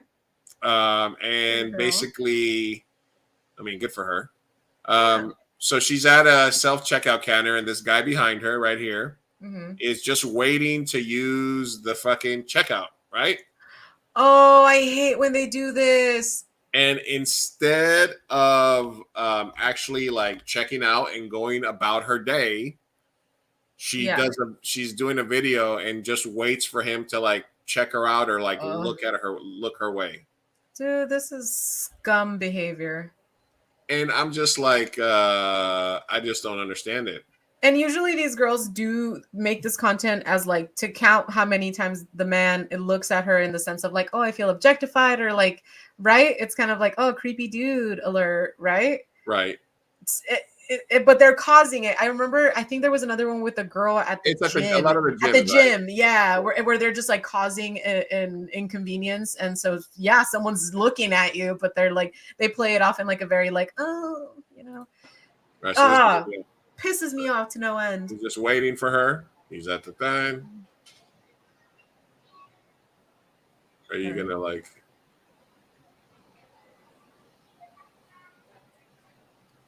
All right. He's probably like, why does she have two phones? That's him. You're like, it's like, oh my god, I caught him. I'm gonna be able to make like, content from this. This isn't. That's what you guys are, just a couple of meat bags. Just call him a meat bag. There's no reason to call him a meat bag. See, this is annoying. This is harassment. Like, some of these online creators are just stop. It hurts. Can I call her a cunt? Yes, you have my permission. This little cunt thinks that she's all hot shit. Yeah, I mean, you're cute, but you know, maybe you don't have any other discernible talent other than being a white girl with a nice ass. God, so that'll make someone real ugly real quick. Yeah, but come on, man. What the fuck? Who the fuck? Come on. He's an old dude. What the fuck? He's sitting there waiting. You got two phones in front of you, like just sitting there doing shit, and I can't glance over to see if you're moving or what the fuck are you doing? Like, come on. Exactly. It's like making up a whole situation that isn't even happening just to get content. Like you're causing an inconvenience. These people, I feel like they should start giving out tickets for all these creators, also pranksters, like anybody that causes just any fucking so that's issue in society. That's Lou's you ditzy broad. Ditzy broad. That's our new segment. You ditzy broad of the week. You ditzy broad. You know, All right. if we keep going with this podcast and we get old, we are gonna have to be like, oh, that ditzy broad. We're just gonna be two old Ditzy people broad. talking. All right, this one was this. Okay, this was a major story amongst Oh, incels, Ali. women and men, and it was the entire man versus bear debate. Oh yes! Right? Oh, that was a good one. That was a So good one. we missed the whole man versus bear debate. Oh, we missed it. Damn. Right, and it was very much like, Divisive. hey, and okay, I gotta see if I can find this one meme that I found that was like so perfect. Yeah. Because it was like literally like a meme of oh, this one was it. This one was the meme. I want to see if I can share this. How do I share this? Okay. So if you guys missed it, obviously there was this whole thing happening where women were like, hey, would you rather be stuck in the woods with a bear or with a man? And a lot of women, for whatever reason, were, whether they were being tongue in cheek or whether they were trying to make a point about, feminicidio and male violence, were saying basically like, I would rather be with a bear because, bear kills because of his instinct, but man is, pieces of shit. Yeah. Right. So it sparked the whole incel debate about, you don't get it, you ditzy broad. Which and what's funny is that's the point. Like they'll be like, you fucking bitch, you rather be you stupid. And you're like, yeah, exactly. Yeah. Look at you. Yeah, exactly. That was it. So this was this was my favorite meme, which was like, incels, don't you get it? The bear will kill you, bitch. Yeah. Exactly. They, by their rage, they prove our point. It's like, yes, I'd rather take the bear. What the fuck? Don't you get it? The bear will kill you. I mean, this is such perfect That's so memeage. good. It really is. That's perfect. That's meme of the year material right there. Oh my god. That So is really like what being an incel is in a meme. yeah, being a bear, it's not understanding the subtleties. Yes, exactly. All right, here we go. Oh man. So yeah, we missed that whole thing. I choose the bear anyway. Yeah, I mean, honestly, like, would you choose a man or a bear? I would choose a bear. Yeah, because I'm like, the man can. Well, no, I guess it's kind of disingenuous for me to say that, because I think that I would choose a man, because I think even though whatever the man is, like, I can read a man's intentions better as a man. Yeah. And I'd like to think that I'm maybe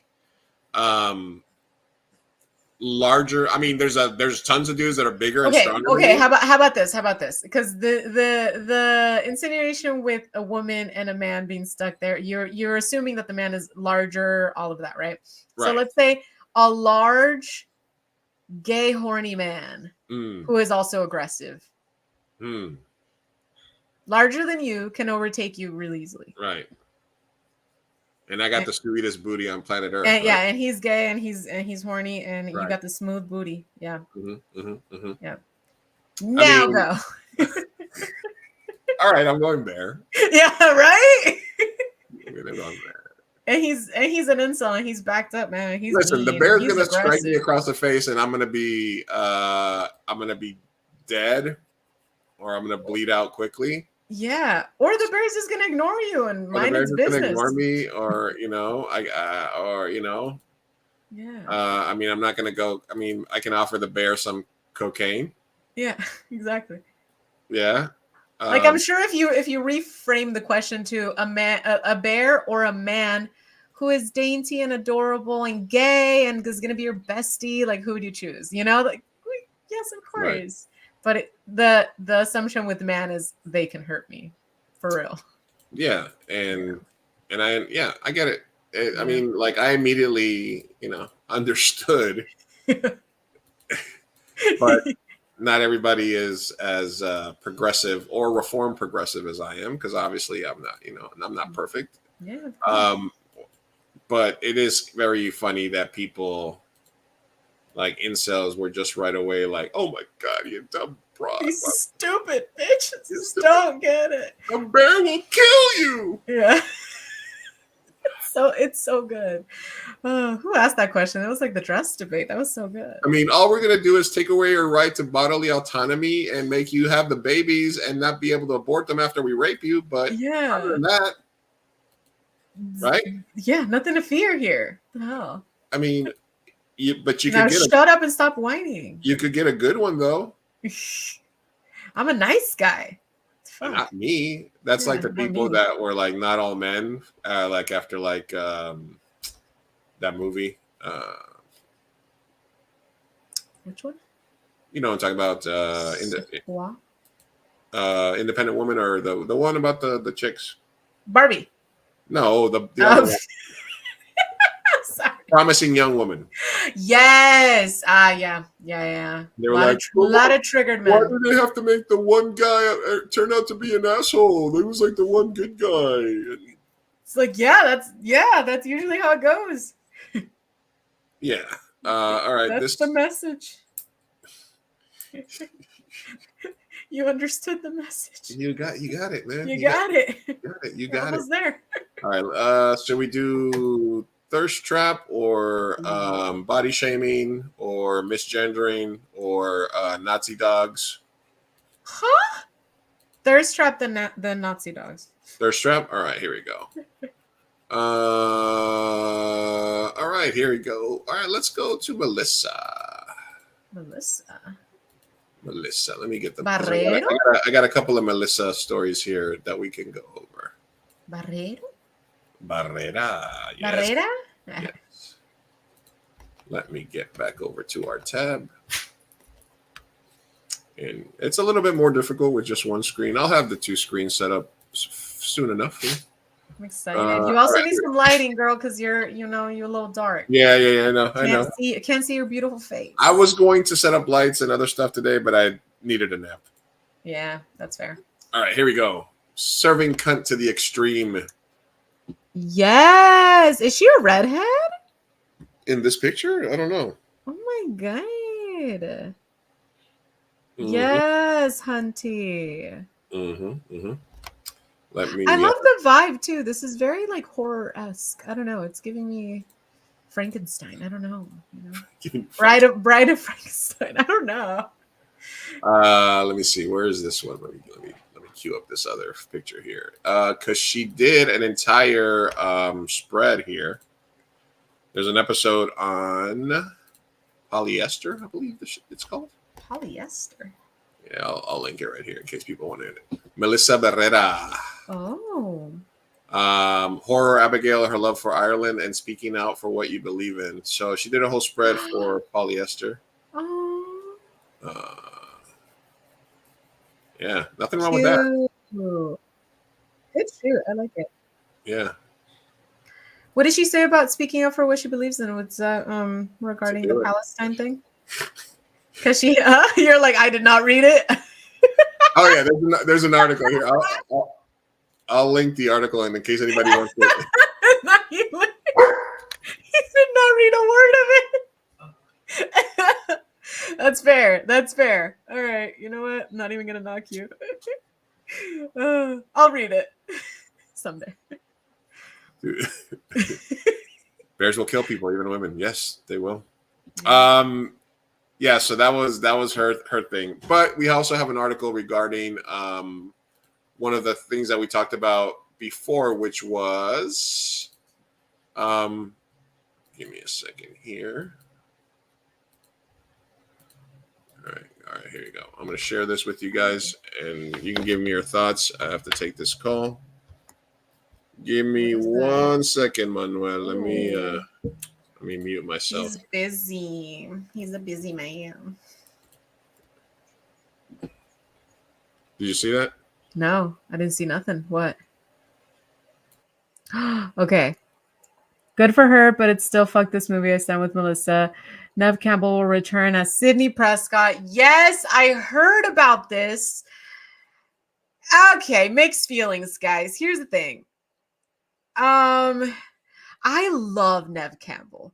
My love for her is deep and genuine, but also Yeah, no, I mean, when it comes to my morals and what I believe in and all of that outside of entertainment, yeah, I'm gonna stand with Melissa Barrera. I don't think I'm gonna watch Scream 7 as much as I want to. I mean, I might pirate it, who knows? But I'm not paying for that. I just don't want to support a project that treated its cast members like that, especially the star.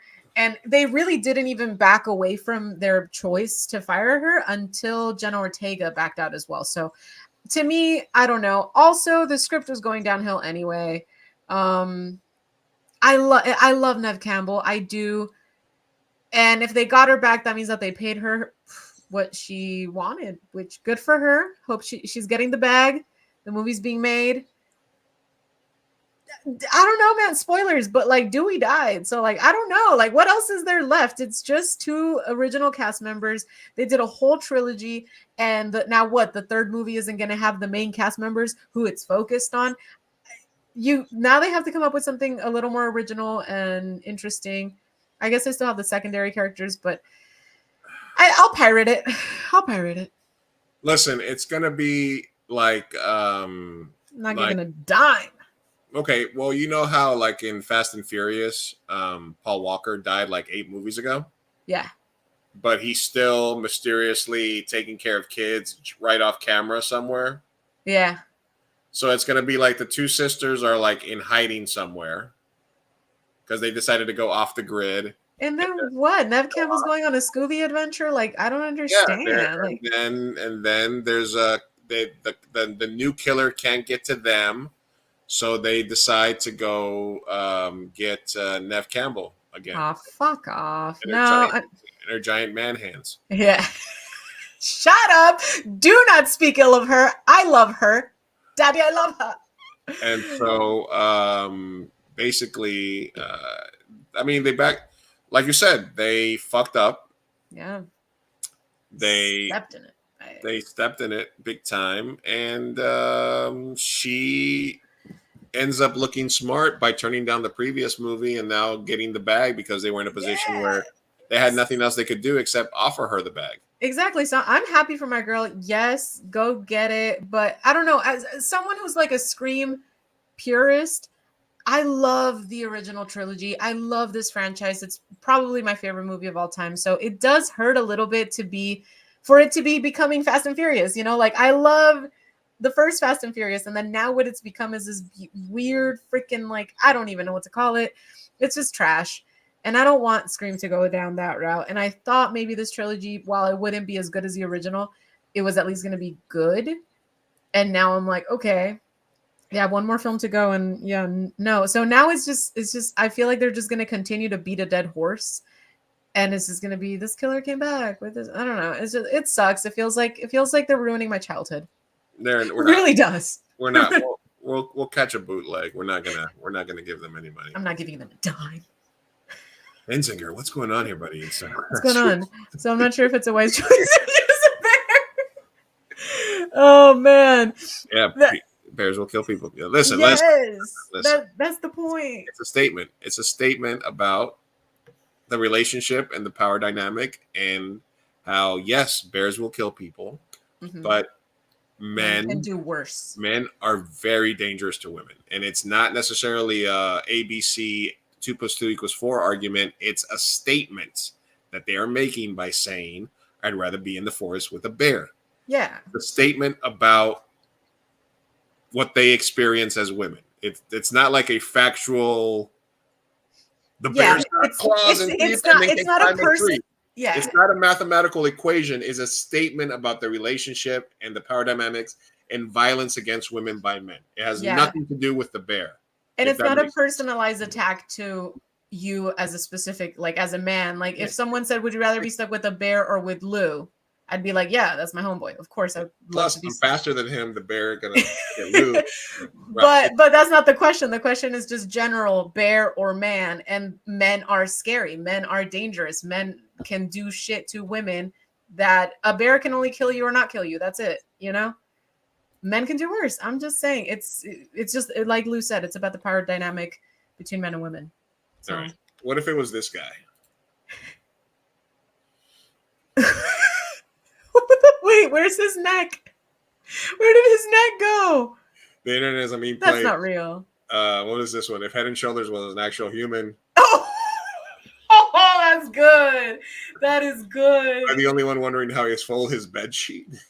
That's so mean. He's built like a Snapchat logo. Dude looks Oh, like that's Patrick. good. Bro looks like if his milk would come out at the top. The comment sections are great.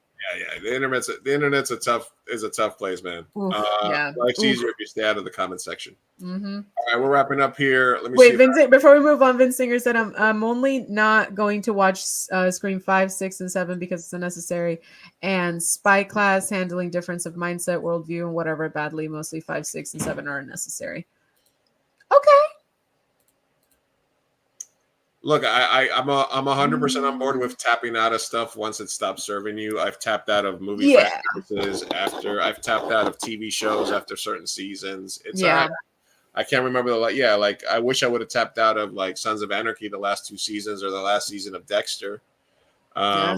Should have tapped out in Game of Thrones. Game of Thrones, you know what I'm saying? So sometimes the vibes are off and it's like, all right, I'm done. Yeah. All right, we already I agree. So it's all right. It's all right, and it's all right to not give a fuck. All right, this is let's do this one. What? Oh, Walker, it's been a long day without him. I'll tell you all about it when I see you again. Yeah, I think that's what they're gonna do with the 2 sisters in this. All right, Sophia. Mm-hmm. Yeah. Yes. Presente. You're recovering your donk. Who? What? Your donk. My donk? Yeah. So you go to. Say that again. Place where everyone feels comfortable. And I wasn't doing anything, just at the end of the day, I just want to have fun like everyone. If you don't like something, stop hating and keep it for yourself. It's time to stop body shaming other people. I wanted to have fun with my siblings, but our day was ruined by all the people that were making fun of the size of my body. And the worst part is that they teach their kids to do the same. They kept taking photos of me, they gave me bad looks all the time, or just kept laughing at me. I know you may think that I am exaggerating, and that is my fault for being this is literally what God gave me, and I have to embrace every single part of me. Even if you have a condition or you look different, you shouldn't get bullied for the way you look. I would never talk negatively about someone else's appearance. Respect is key. This should be a safe place where... All right. Okay. Okay. That lady's face right there. Is, that's all. That's all of she's us. dragging her kid away. I'm speechless. Wait, hold on. Message heard, message received. Yes, we should not be body shaming anyone. I think even being more conservative and not commenting on anyone's body. Yes, of course. Let's strive for that. That being said, we're also humans. We're monkeys. When something is out of the ordinary, we make faces and we stare. And that's not an ordinary. It's not a proportionate body size, you know what I mean? So I don't know, maybe the bullying wasn't okay, but this, I mean, I can understand some stares. What is the comment section saying? I'm sweating. I don't know. What are your thoughts? Did he freeze? No, he's still there. You guys, am I alone? Hello? Oh, he's speaking on the phone. Anyway, I don't know. I feel like I shouldn't comment on her body, but also we're all on the same page that this is an abnormal body shape, correct? I don't know. I neither approve nor I lack opinions here. All right. Number one, what God gave her was the $20,000 to go down to Brazil to get the booty surgery. I don't think God gave her any of that because that is an unnatural shape. That's what I'm saying. I'm like, and it's weird because I feel like my liberal nice side is like, hey, don't comment on people's bodies. Like, you know, if she got surgery, like that's her deal, whatever. But Right. it's also like I said, we're humans, and that proportion is out of bounds. It's like Yeah. it's not normal. So of course we're gonna The BBLs are out of control. question. Yeah. It's out of control. Like nobody likes the BBL. Nobody likes them. I mean, some They're, people. listen, man, it's like the balloon titties. Nobody wants the fucking. Nobody cares if they're like out here and they never move and they're like triple E. Nobody likes that. It's on your head that your ass needs to be that big and your hips need to go that wide for you to be attractive. Yeah.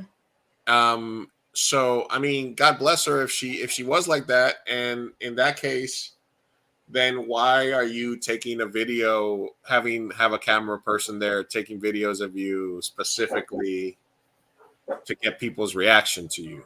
Yeah, I mean, this is clearly like she plotted this. So I'm curious to know what the comment section is saying.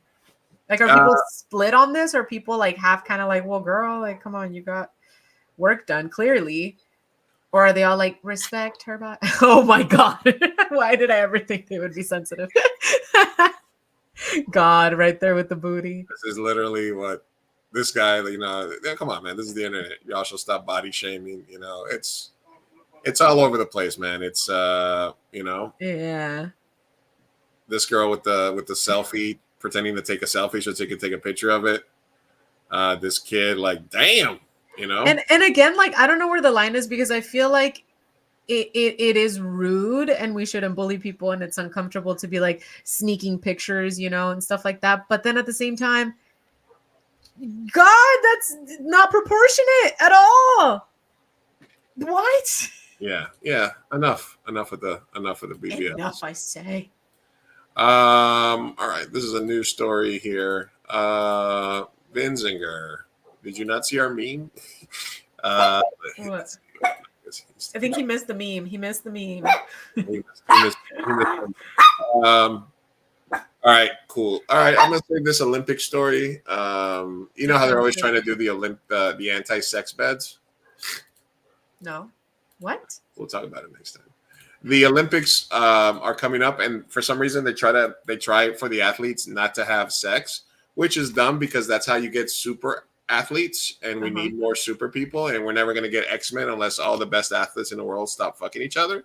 Yeah. So they have these beds that are anti-sex, which means they don't support the weight of more than one person. Okay. And they're meant to keep people from having sex. Gotcha. And these rooms have a floor. Yeah. Wait, what do the anti-sex beds look like? They look like regular beds, but basically they're broken up into different parts, and they're like cardboard base. So they're supposed to be just enough for like one person to sleep on, and they're supposed to collapse or not work well for sex.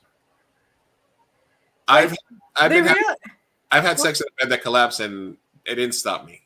I was gonna say, do they realize that humans will find a way to have sex anywhere, right? Yeah, you got a couple of blankets. Porta potties, like there's people that figure it out. The floor is there. Yeah, exactly. And you give standing up. There's standing up. There's a toilet, probably. There's a windowsill. There's a table where there used to be a bunch of spaghetti. Yeah. There's we've seen it. Where there's a will, there's a way. Yeah. So I've never heard that saying, apparently. I just think it's hilarious that they invested in anti-sex technology. Unless you're putting like your mom in it. Your mom is physically in the room. That's true. Chaperones, loud music, like there's got to be a lot of stuff happening there for, Yeah, that's a good idea. Putting a camera and live broadcasting it to your mother. Yes, would be a more effective way. All right. Okay, I got a couple more things, and then we'll get out of your guys' way for tonight. Thank you guys for joining us on this comeback episode. Not comeback, but catch-up episode. All right, I'm going to show you this one because you've been traveling, so it's an interesting one. What would you think if this happened to you? This person rented a room and she paid extra because it said it came with a ocean view when she went to Italy. Oh no. And basically, I thought I rented a room in Italy with a sea view. I've never felt so scammed. So this is outside of her window. Yeah, I've seen. And it's just a picture. Oh, that is so crazy. So you can tell like it's just a picture that she looks out of, but around it there's a building. That's insane. Yeah, no, I don't know. I would So you booked the trip online, right? And it's like, hey, it's got an ocean view. And then it's so good. It looks so gorgeous. It looks right. Oh man. All right. So what my thing is, does she look at a map? Yeah. There should be an ocean there. So did she not look at a map as well? Huh? What, like yes, like you would have thought there's like, buildings around it. There's not ocean around it. Now that being said, if I was upcharged because it said beach view and it was actually like marketing and they charged you as if it was going to be like walking distance from the beach, all of that, then yeah, of course I would like request a refund or something, make a claim with my insurance, something. Right. But yeah, also just be smart. You guys look at a map before you book. Because if there's not an ocean there, chances are this could happen to you. Right. All right, I'm going to reshare this meme for Vinziger because he keeps going. This is the meme, Vinziger. This is the whole thing here. We're gonna just go over it one last time here. Don't you get it? The bear will kill you, bitch. That's it. That's all we're gonna say. That's it. That's it. Just refer back to the meme. Everything else is invalid that you're talking about. All right, we're going to be doing the last here tab here. Let me go ahead and show you this one here. Oh, look at the little puppy. Oh, it's actually funny because this is actually what we're talking about. This is a cute video that I just saw. Let's put it on. And it says, when you want a honey dog, but let your wife pick it out.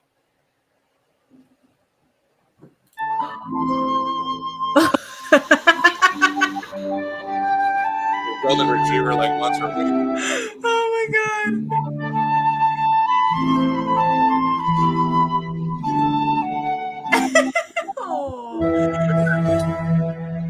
Oh, Cosita. Prancing around. She's a fierce fairy. Oh, she thinks she's so pretty. This dog is not real.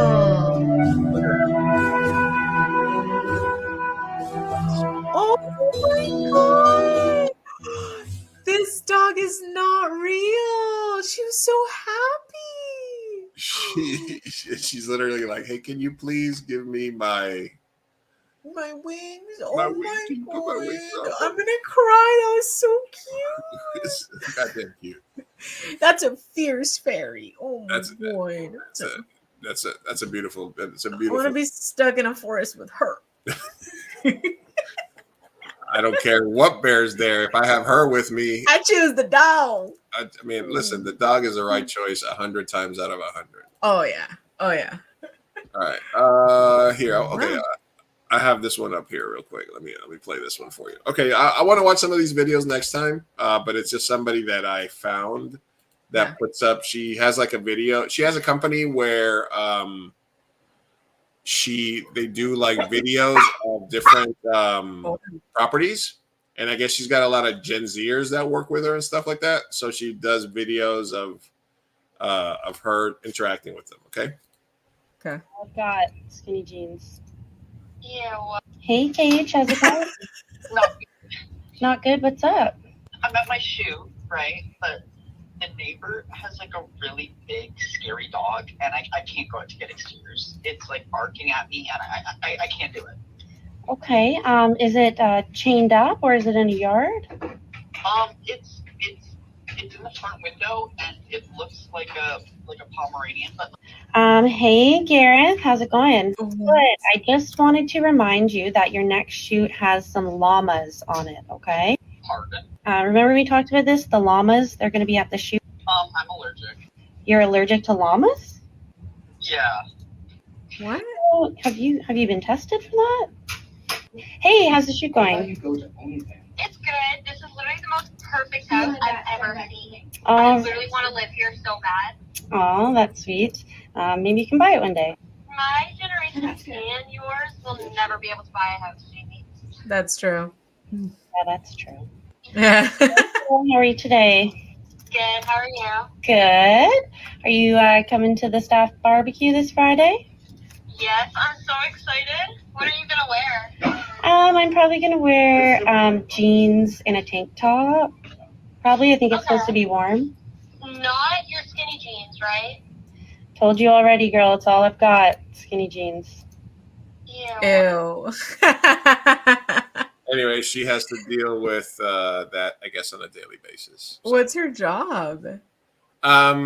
It's she How? mentioned shoots, so I think Oh, people figured out yeah. that it was like they're doing like real estate videos. Ah, okay.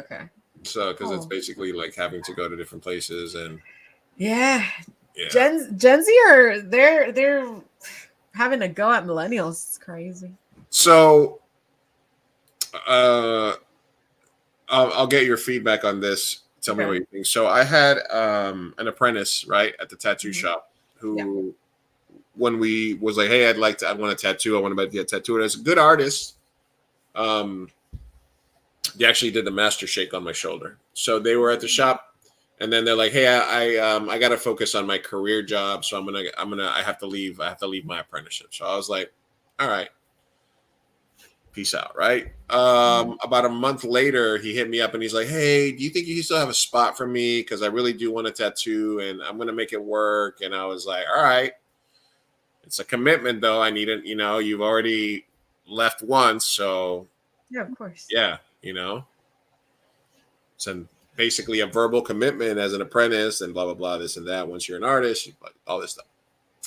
It's like, yeah, absolutely. I'm down. And then a couple of weeks ago, I'm like, hey man, I'm setting up some skin donations for you, some people, so you can practice.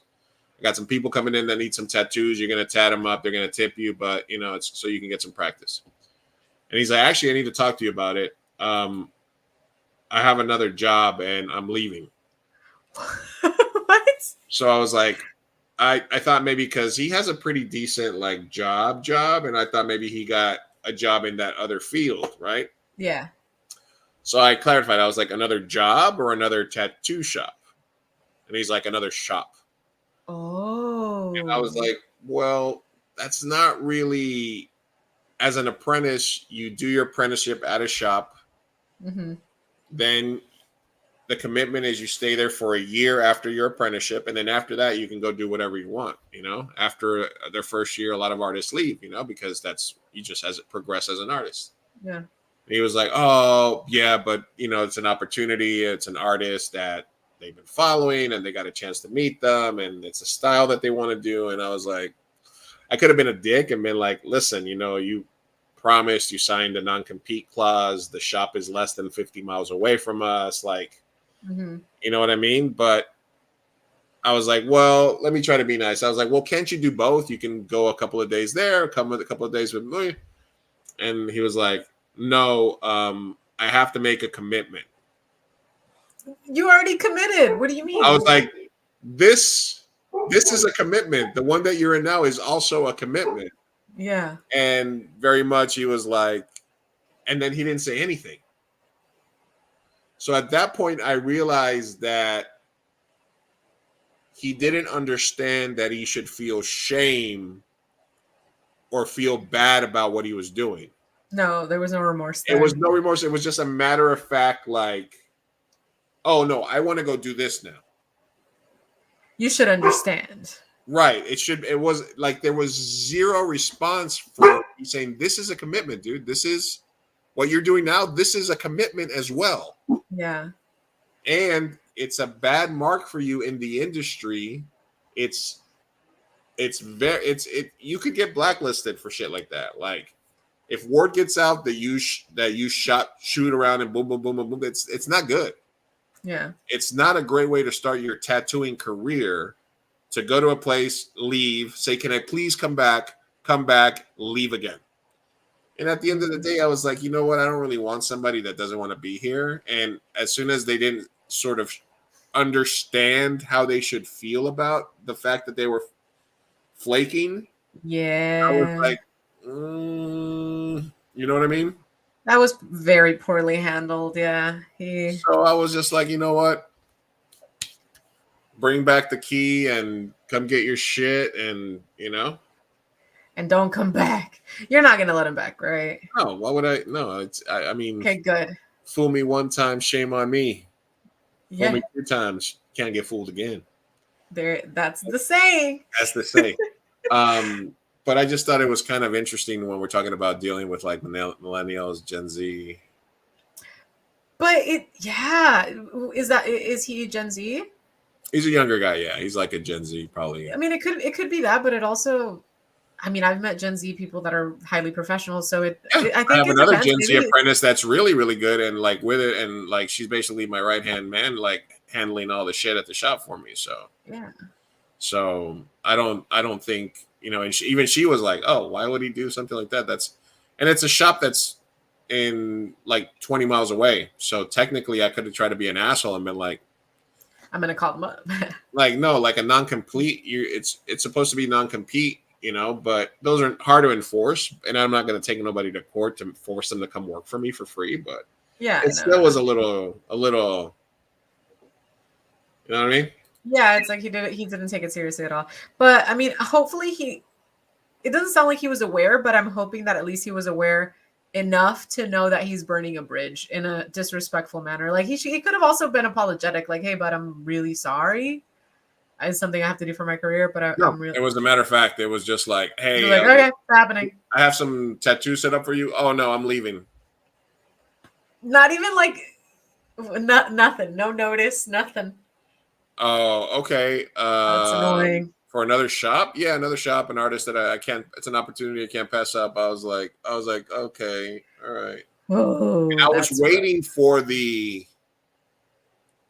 shame. Yeah, they're like, I'm so sorry. I appreciate everything you've done for me. This has been an amazing something. And it never came. And that's when I was like, oh, this is my first experience dealing with somebody that is like that in this environment. Because I stopped managing people a while ago. So I think I got out of the managing people game. So, but managing artists, it's a whole different thing. So I don't think it was a tattoo artist thing, because most tattoo artists understand that once you do your apprenticeship, you have a year where you're tied to the shop. And then after that, flap your wings and fly away.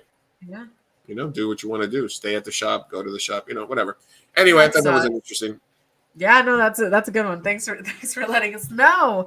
That was a freaking mind fuck. That sucks, dude. Yeah, it's all right. This kind of stuff you got to put up with on a daily basis. Yeah, and I had to take 2 calls from the shop while we were streaming too as well. But anyway, the good news is it's doing well though. So shop's doing well. Everybody's good. The good news is we made it through another stream. We did. We're back. This felt great. Yeah. Aww. How you feeling? Like 2 hours. Felt good. Yeah. Let's do it again sometime. Let's do it again next Tuesday. How about next Tuesday? Yeah, works for me. All right, guys. Thank you, everybody, for tuning in today. Make sure you guys are following us at Mi Gente Show, listening, podcasting, streaming, all the like, comment, everything. I love you guys. Thank you guys for hanging out with us today. We'll do better next time. Reminding you, life's better if you stay out of the comment section. Hasta luego.